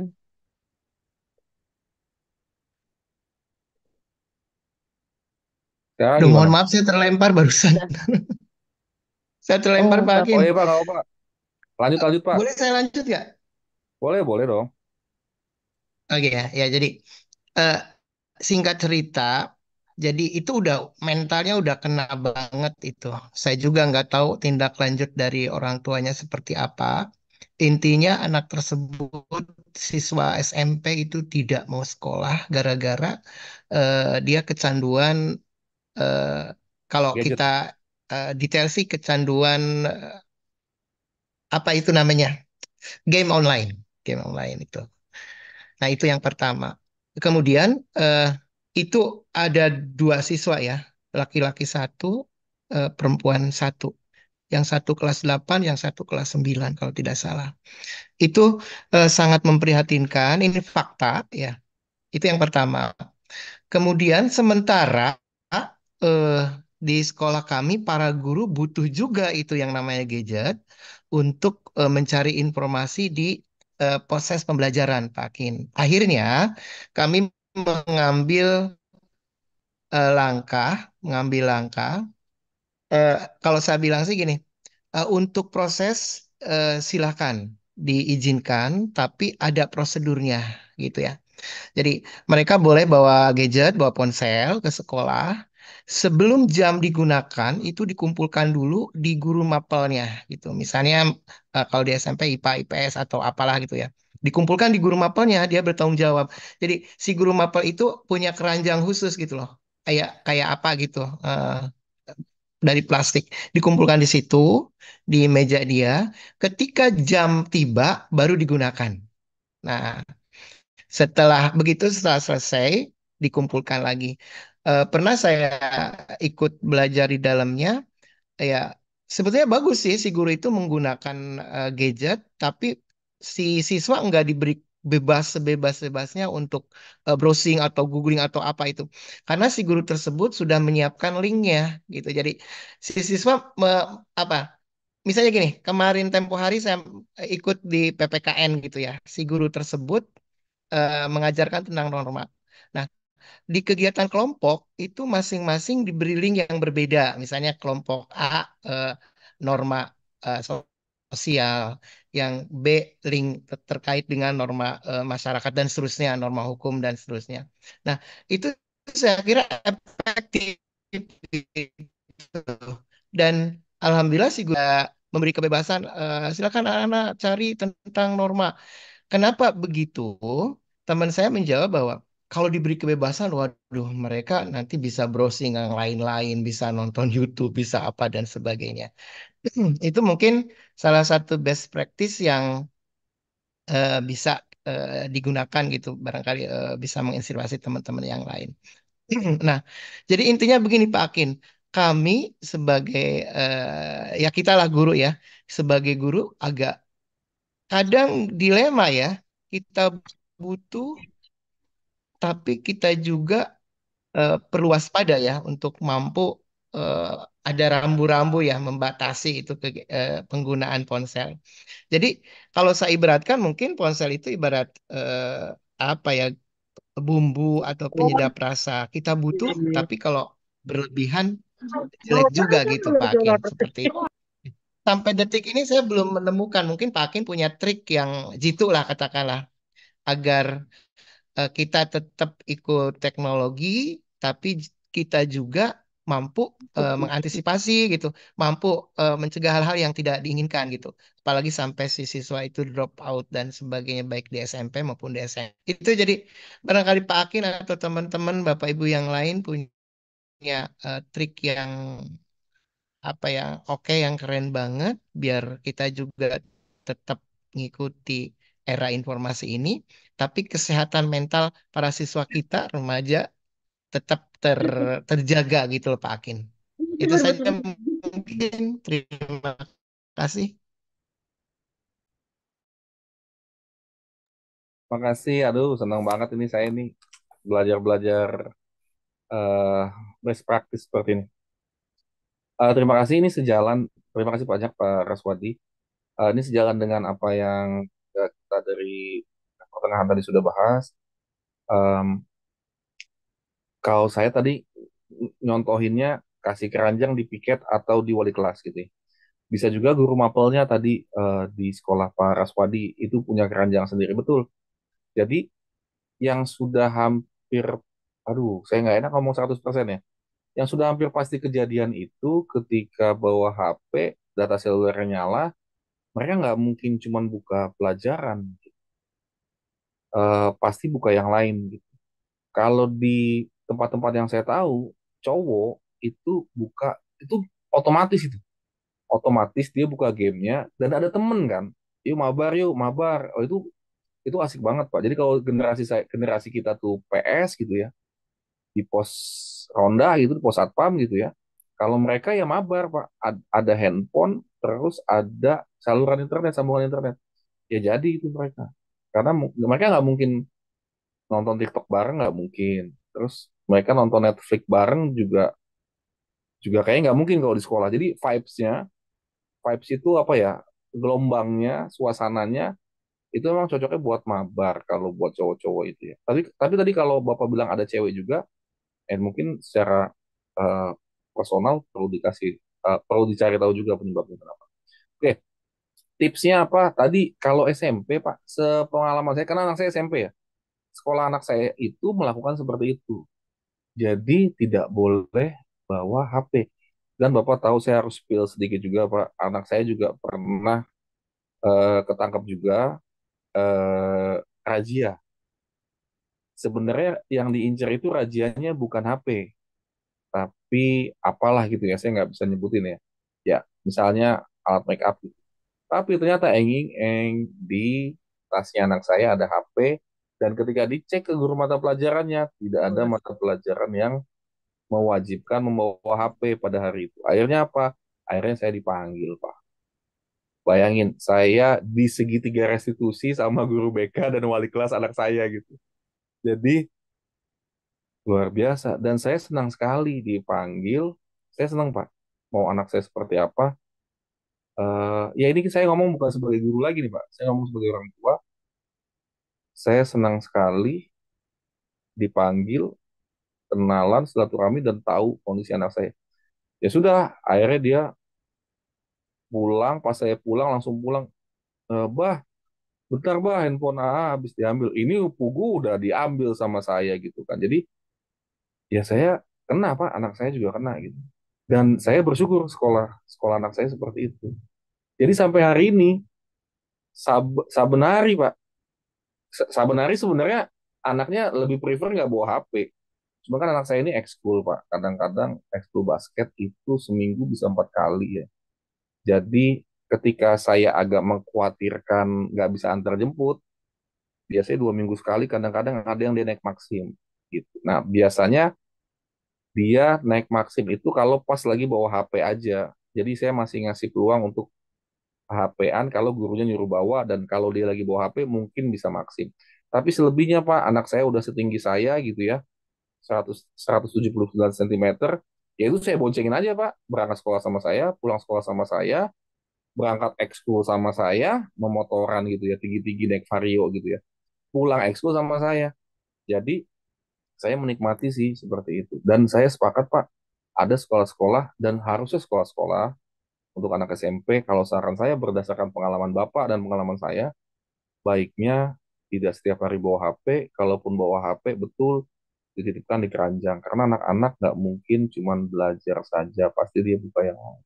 Minimal percakapan grup WhatsApp, hahaha, hehe, tukeran meme gitu ya, sama game gitu. Kalau yang cewek mungkin yang lain. Cuman tadi juga saya habis nanganin anak saya kayak di sekolah kayak gitu, di SMA, di sekolah tempat saya ngajar gitu.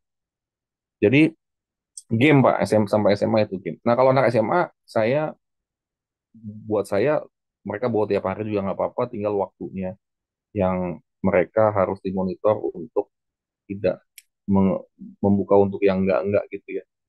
Harusnya sih, Pak, dari pihak sekolah memblokir, Pak. Sekolah saya kan wifi-nya bagus tuh. Harusnya pihak sekolah memblokir ya. Cuman kemampuan SDM kami termasuk saya juga, saya belum punya, Pak, ilmu buat ngeblokir-blokir website. Misalnya kita sebut saja, misalnya Garena. Garena itu yang punya Free Fire, Pak. Saya nggak tahu Mobile Legends tuh yang punya apa. Misalnya perusahaan Garena, semua situsnya itu diblokir. Nah itu aman sih, Pak. Kayak gitu. Cuman kan kita harus harus harus ngerti itu teknik pemblokiran. Jadi seperti itu yang bisa saya sampaikan. Jadi saya ngalamin sendiri, Pak. Dan bisa, Pak, bahwa handphone dititip itu di locker, dia itu bisa, baru diambil pas ini, pulangnya diambil lagi, pesan lagi Maxim, pesan lagi Gojek gitu ya. Ya udah, telepon lagi orang tuanya gitu. Dan pun kalaupun mereka misalnya nggak bawa HP, Pak, sekolah nyediain telepon, Pak, telepon yang memang buat pemesanan aplikasi eh, transportasi online ya, ataupun buat nelpon orang tua. Jadi memang sekolah punya telepon sekolah yang 0254 gitu ya, atau 021, tapi sekolah juga punya handphone yang punya aplikasi pemesanan ojek online. Jadi terus diumumin tuh ya, si Sofyan udah datang Gojeknya, Maximnya. Jadi kayak gitu. Jadi gadgetnya ada, canggihnya ada, transportasi online aman, belajar aman, hanya kita perlu punya kesadaran dan tadi Bapak bilangnya mantep banget, Pak, ada SOP-nya. Ada SOP, terus ada orang yang memastikan SOP berjalan. Wah, itu cakep kayak gitu. Mungkin dari saya yang spesial dari Bapak itu tadi SOP sama guru mata pelajaran punya keranjang sendiri. Itu mungkin yang bisa saya pakai juga di SMA Negeri 3 Kota Cilegon. Terima kasih, Pak. Baik, Bapak, ada lagi Bapak Ibu yang ingin bertanya atau memberikan pendapat seperti Bapak Raswadi? Boleh raise hand atau... Saya sambil share screen ya, takut kelupaan ini. Oh iya bener Pak. Betul betul Pak. Sudah semakin malam. Berapa skornya, Bu? Ini Indonesia. Wah belum nggak nonton dua itu Pak. satu Pak, Dua kita satu kalah. Pak. Coba ya nonton sambil mendua itu. 2-1 Pak. 2-1 kita kalah. Sedih. 2-1 lumayan Waduh. Pak. Oke, Bismillah. Sama-sama dapat pahala ya dukung tim nasional. Teman-teman kelihatan apa nih di layar? Website ya? Iya website Pak, database topik, Oke. data UNICEF. Nah, ini saya ambil dari biasa UNICEF WHO. Mohon maaf kalau ada yang nggak setuju sama WHO gitu ya. Kayak jaring anti vaksin gitu ya. Tapi ini saya ambil ini websitenya kebetulan UNICEF. UNICEF. Kalau UNICEF, insya Allah nggak ada kepentingan apa-apa ya, kecuali tadi masalah gender. Cuman lain waktu aja kita bahas. Jadi, ini bisa bahasa Indonesia nggak ya? Ini kayaknya otak-atik. Bahasanya kayaknya kurang kurang ada. Ya, bisa lah kita. Nah, pertama adalah eh, mental disorder. Jadi, eh, penyakit mental itu eh, 80 juta anak-anak ya di seluruh dunia ya. Nanti kita tinggal cari UNICEF Indonesia aja mungkin buat yang Indonesia ya. Tapi 80 juta ya dari berapa miliar kita ya penduduk dunia ya. 2 miliar lah ya kita ya. Jadi 80 jutanya seperti ini di usia remaja awal sama remaja dewasa ya. Jumlahnya tetap lebih besar itu kalau di remaja awal itu cowok yang depresi. Di remaja yang lanjut, teman-teman tebak apa? Cowok juga yang depresi. Ini membangkitkan sesuatu dalam diri kita nggak? Bayangin cowok yang slow, woles, bahkan gangster gitu ya, bahkan jagoan gitu ya. Ternyata mental disordernya di semua jenjang remaja cowok lebih banyak. Kenapa? Nah itu kita perlu cari tahu. Coba cek anak-anak kita deh. Pokoknya rada-rada nangis saja kalau saya baca-baca data kayak gini. Terus ini slide data yang kedua ya, nggak usah banyak-banyak juga ya. Prevalence itu kecenderungan. Kecenderungan dari anxiety itu kecemasan, kecenderungan kecemasan, depresi dan penyakit mental lainnya yang ada di antara adolescents. Adolescents ini remaja ya, teman-teman. Cewek maupun cowok umur 10 sampai 19 tahun 2019. Ini sebelum pandemi ya. Nggak tahu nih habis pandemi harusnya gimana. Nah, yang paling banyak itu adalah anxiety dan depresi. Anxiety di sini kecemasan. Teman-teman kalau punya waktu, saya sarankan nonton film animasi judulnya Inside Out. Saya udah nonton sekeluarga terakhir Inside Out 2. Supaya teman-teman, ya ini filmnya animasi ya, fiksi ya. Cuman betapa ketika udah SMP, si tokoh utamanya itu Riley, cewek namanya, atlet hoki. Ketika udah SMP, itu kan emosi ya. Emosi itu nambah. Bukan cuma sedih, takut, marah gitu. Nambah satu, dan ada satu yang sangat dominan emosi baru. Nama tokohnya adalah anxiety. Jadi remaja ini ciri khasnya, mohon maaf, anxiety atau kecemasan. Khawatir. Khawatirnya apa? Khawatir masalah apa ya? Saya pernah ngebahas ini. Pertama, khawatir eh, bisa kerja apa enggak. Kedua, khawatir bisa punya rumah apa enggak. Dan seterusnya. Jadi, eh, itu kecemasan teman mereka. Eh, termasuk kecemasan sama lingkungan.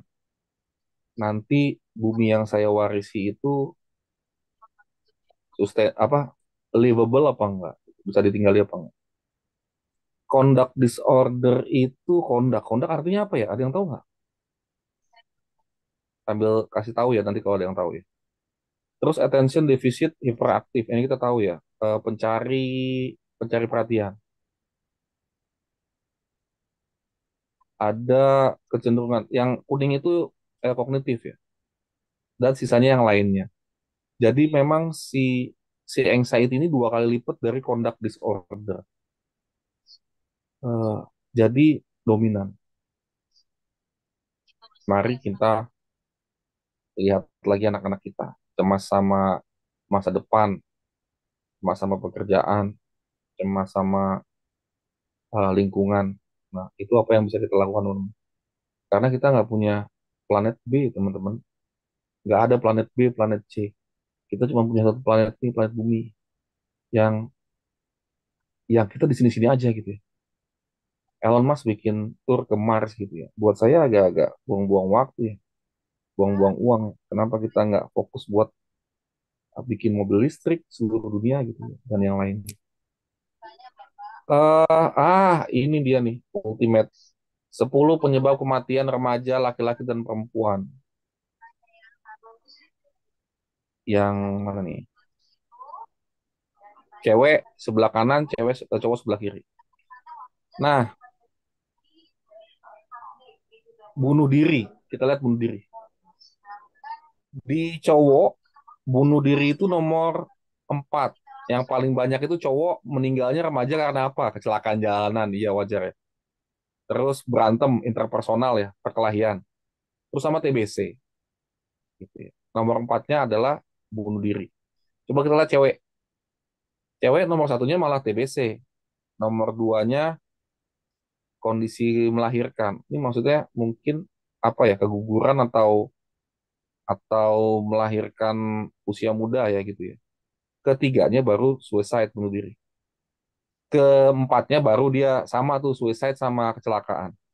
Yang pengen UNICEF kasih tahu ke kita adalah bunuh diri ini di cowok pembunuh nomor 4 remaja terbesar. Coba kita cerna kalimat. Bunuh diri adalah faktor pembunuh nomor 4 terbesar bagi cowok. Bunuh diri. Ngalang-ngalain tenggelam. Ngalang-ngalain HIV AIDS. Itu di cowok. Di cewek, wah, di cewek itu nomor 3 faktor pembunuh remaja cewek adalah bunuh diri. Bagaimana Bapak Ibu Guru mendengar fakta ini?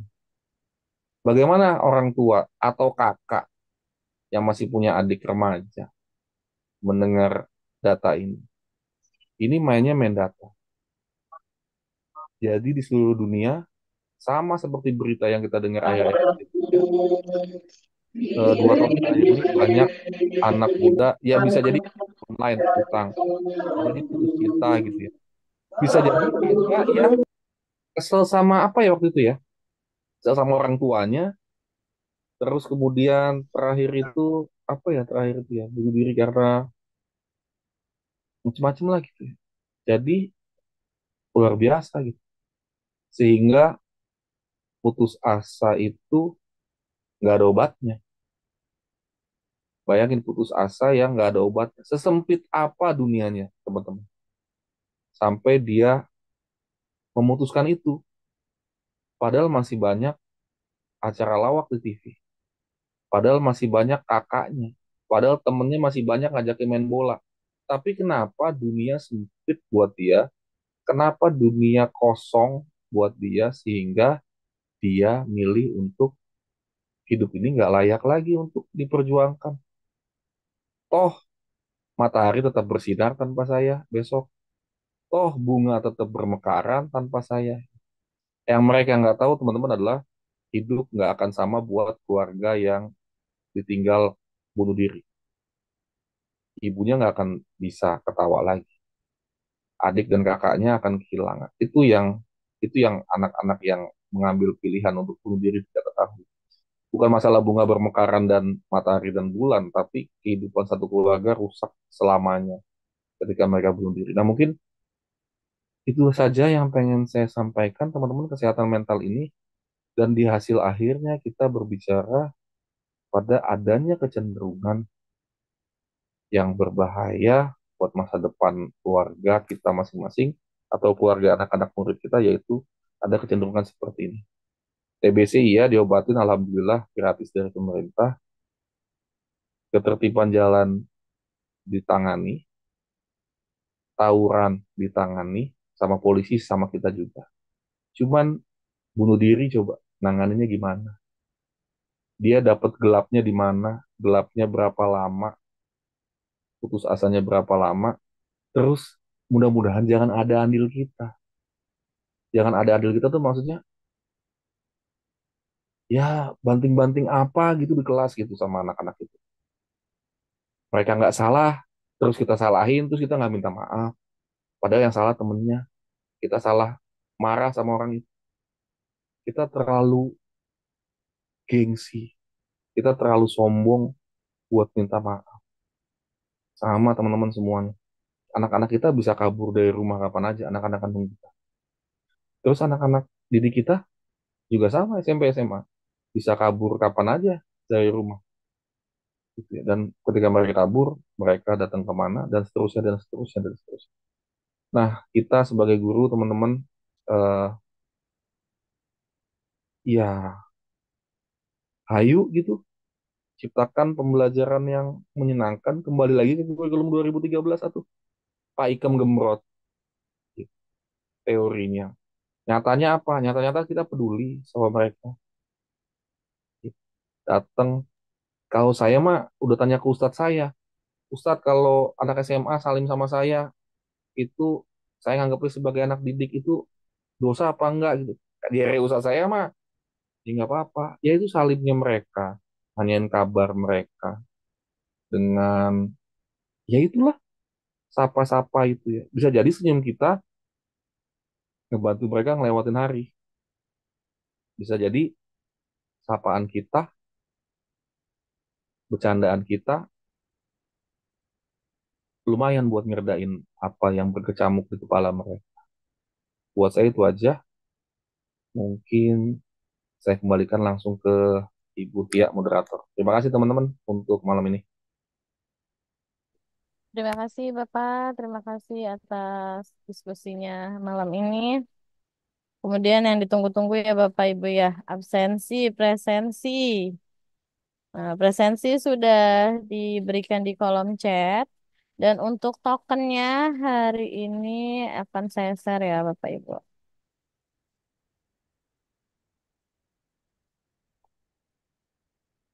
Nah, ini tokennya untuk presensi Bapak Ibu. Tolong untuk tidak disebarluaskan ke pada yang lain.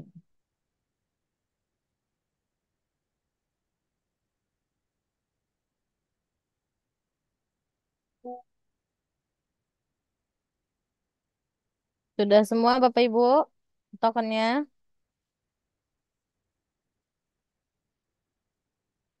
Belum, Ibu belum. Nunggu. Ya, Ibu Bapak silakan. Silakan diisi sambil mengisi daftar hadir atau presensi. Mana ya? Tokennya, Bu. Tokennya sudah keluar belum Ibu? Sudah di slide? Belum. Belum?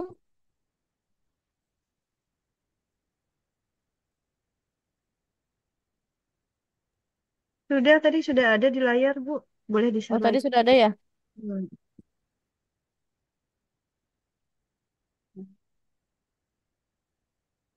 Sudah Bu? Sudah terlihat di layar. Sudah. Sudah.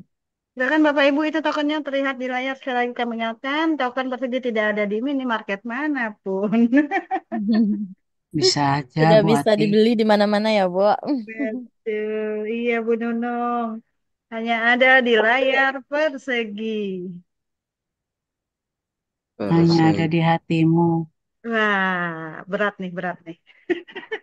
Kalau di Papua juga ada pakaian tradisionalnya token, Bu. Oh, bukan yang suka bunyi kalau malam-malam itu, Pak. Kan itu Bu, komodo itu Bu. Oh, kemana? Lato-lato itu mah, Bu. Ayah deh, Belum satu bisa lap. dibuka. Sudah, Bu Salma, coba lagi. Di copy, Bu Salma. Di copy Tokennya ini linknya. ada di layar ya, Di teman-teman. paste di Chrome. Ibu copy, terus pastekan di Chrome. Bu Eis itu, oh iya, Bu Eis sudah menyebarkan lagi. Malam ini Ice 6 kali ganti nama ya Bapak Ibu yang sabar ya. Iya Bu harus sabar-sabar.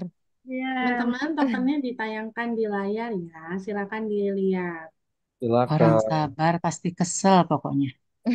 betul. Kalau sahabat sejati kayak Bu Nunung mah udah apa sih Ice gonta-ganti nama ya Bu Nunung ya?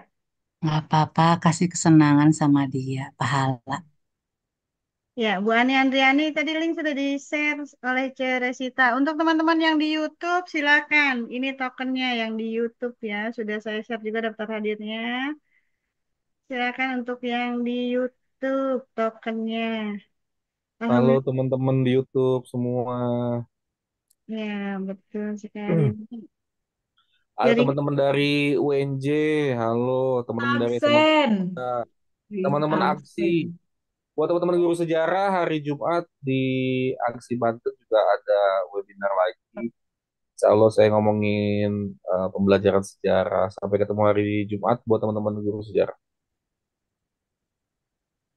ini ada yang nanya kenapa zoomnya muter. Enggak, zoomnya udah dari. Kurang darah, Bu Ati. Oh iya bener. Tanggal nanggung ya Bu Nunung ya. Mm-mm. Ya, linknya belum bisa. Bu Siti Aisyah, linknya di copy. Lalu Ibu buka Chrome, dipastekan di Chrome, nanti diisi. Bisa sinyal kali ya, Bu Ati. Iya, Kelihatan ya Bu ya di layar ya Bu. kelihatan, kelihatan. Oke.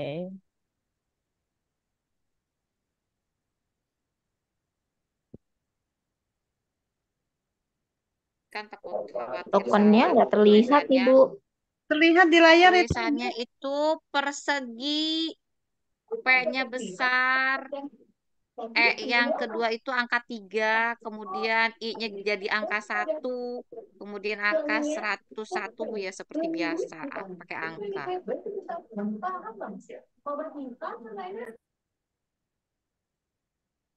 Ya, oke, nanti token akan kita tampilkan lagi. Mungkin closing statement dulu Bu Tia dari narasumber kita yang keren malam ini. Siap Bu. Ya, nanti daftar hadir dan token akan kami tampilkan lagi Bapak Ibu. Kita dengarkan dulu closing statement dari narasumber kita yang keren malam ini. Terima kasih Bu. Oke, Baik. Ya Pak. oke. Ya, teman-teman terima kasih atas waktu dan perhatiannya untuk malam ini. Sangat banyak kekurangan dari saya. Ingat, apapun yang terjadi di kualifikasi Piala Dunia, besok kita tetap harus kerja, harus semangat, tetap tangih, tetap positif. Kita membuka mata itu udah anugerah. Mudah-mudahan sepak bola kita makin maju dan mudah-mudahan pendidikan kita makin maju. Tiada Amin. kata yang pantas saya ucapkan kecuali Alhamdulillahirobbilalamin, dan insya Allah panjang umur semuanya, kita ketemu lagi di lain waktu. Assalamualaikum warahmatullahi wabarakatuh. Waalaikumsalam Waalaikumsalam. warahmatullahi Amin wabarakatuh. ya Rabbal Alamin. Terima kasih Bapak Ahmad Mutakin. Dan sedikit kata-kata dari saya, remaja adalah generasi yang tumbuh dengan teknologi.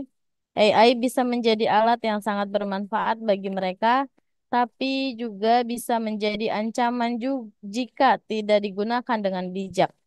Sebagai orang tua atau pendidik, kita punya bertanggung jawab untuk membimbing mereka agar bisa memanfaatkan teknologi secara positif. Jadi tetap semangat untuk Bapak Ibu, baik jadi guru ataupun jadi guru di rumah dan orang tua di rumah, tetap semangat untuk membimbing anak-anaknya. Terima kasih, waktu terasa begitu cepat berlalu ya Bapak Ibu.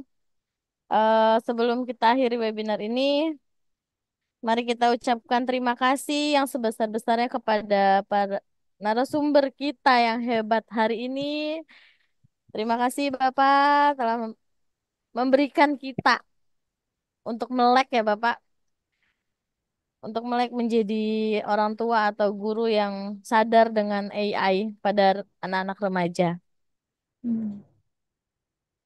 Terima kasih juga kepada seluruh peserta yang telah aktif berpartisipasi dalam webinar ini dan tidak lupa juga kepada terima kasih sebesar-besarnya untuk tim dapur GCE yang sudah memberikan kita waktu terus dan lain-lainnya semuanya. Terima kasih ya Ibu, Bapak telah menyiapkan ini. Semoga informasi yang telah kita dapatkan hari ini dapat menjadi bekal bagi kita semua, terutama bagi para orang tua, pendidik, dan tentunya para remaja sendiri untuk lebih bijak dan memanfaatkan teknologi. Demikian dari saya dan dari kami. Wabillahi taufiq wal hidayah. Wassalamualaikum warahmatullahi wabarakatuh. Waalaikumsalam Waalaikumsalam warahmatullahi warahmatullahi wabarakatuh. wabarakatuh. Waalaikumsalam warahmatullahi wabarakatuh. Terima kasih, Ibu. Sehat Ya, Bapak Izin Ibu, Ibu semua. Bapak, izin sebelum keluar, Bapak Ibu foto bersama dulu. Bapak Ibu, tolong dibuka. Tolong dibuka yang masih Ya. kelihatan. Kita foto bersama dulu sebentar. Chat saya tutup dulu sebentar ya, biarin tidak mengganggu fotonya. Nanti daftar hadir dan token akan kita bagikan kembali Bapak Ibu. Ya, Iya. kita foto bersama dulu Bapak Ibu. Baiklah, untuk di slide pertama ada tentu saja Pak Ahmad Mutakim yang bersenggol dagu, ada Bu Tia, ada Pak Irwan, ada Bu Tati, Bu Budi, Pak Budi, astagfirullahaladzim. Bu Silastri dengan kerudung merahnya, ada Bu Tia, ada Bu Rasita dengan emoknya, Pak Raswadi, Bu Iis, siap-siap, 1, 2, 3, cek strek. Oke, baiklah. Saya beralih ke slide kedua.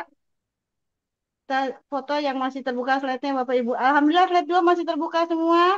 Jangan ini dengan fotonya Pak Hendi, Pak Sarifudin, Bu Rini, Pak Muhammad, terima kasih Pak Nur Hasan kayaknya ya, Pak Juri, sahabat setia nih. Bu Geralda, Bu Eva, Bu Nur Aisyah, Bu Ayu. Ayo mana pose terbaiknya? 1, 2, 3, cekrek. Oke, kita lihat ke slide ketiga Bapak Ibu.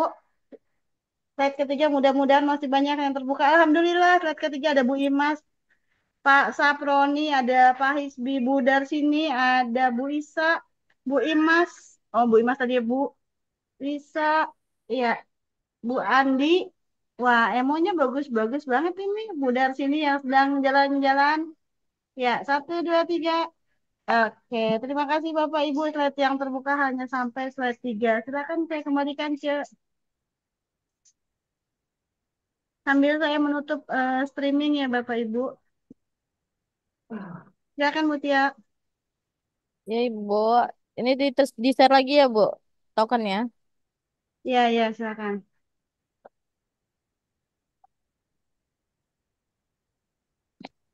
izin pamit ya Bu. Ya, terima kasih. Terima Terima kasih. kasih. Terima Terima kasih. Terima kasih. kasih Bapak Ibu, izin live. Assalamualaikum warahmatullahi wabarakatuh. Waalaikumsalam. Waalaikumsalam warahmatullahi Waalaikumsalam warahmatullahi Terima kasih wabarakatuh. Kita Bapak, mulai. Ibu. Semangatin Bu suaminya. Izin. Indonesia Terima kalah. kasih Bu Kasih Ade. semuanya. Terima Silakan. kasih Terima Sama. Pak kasih. ilmu. Selamat beristirahat. Besok bangun lagi, kerja lagi. Semangat.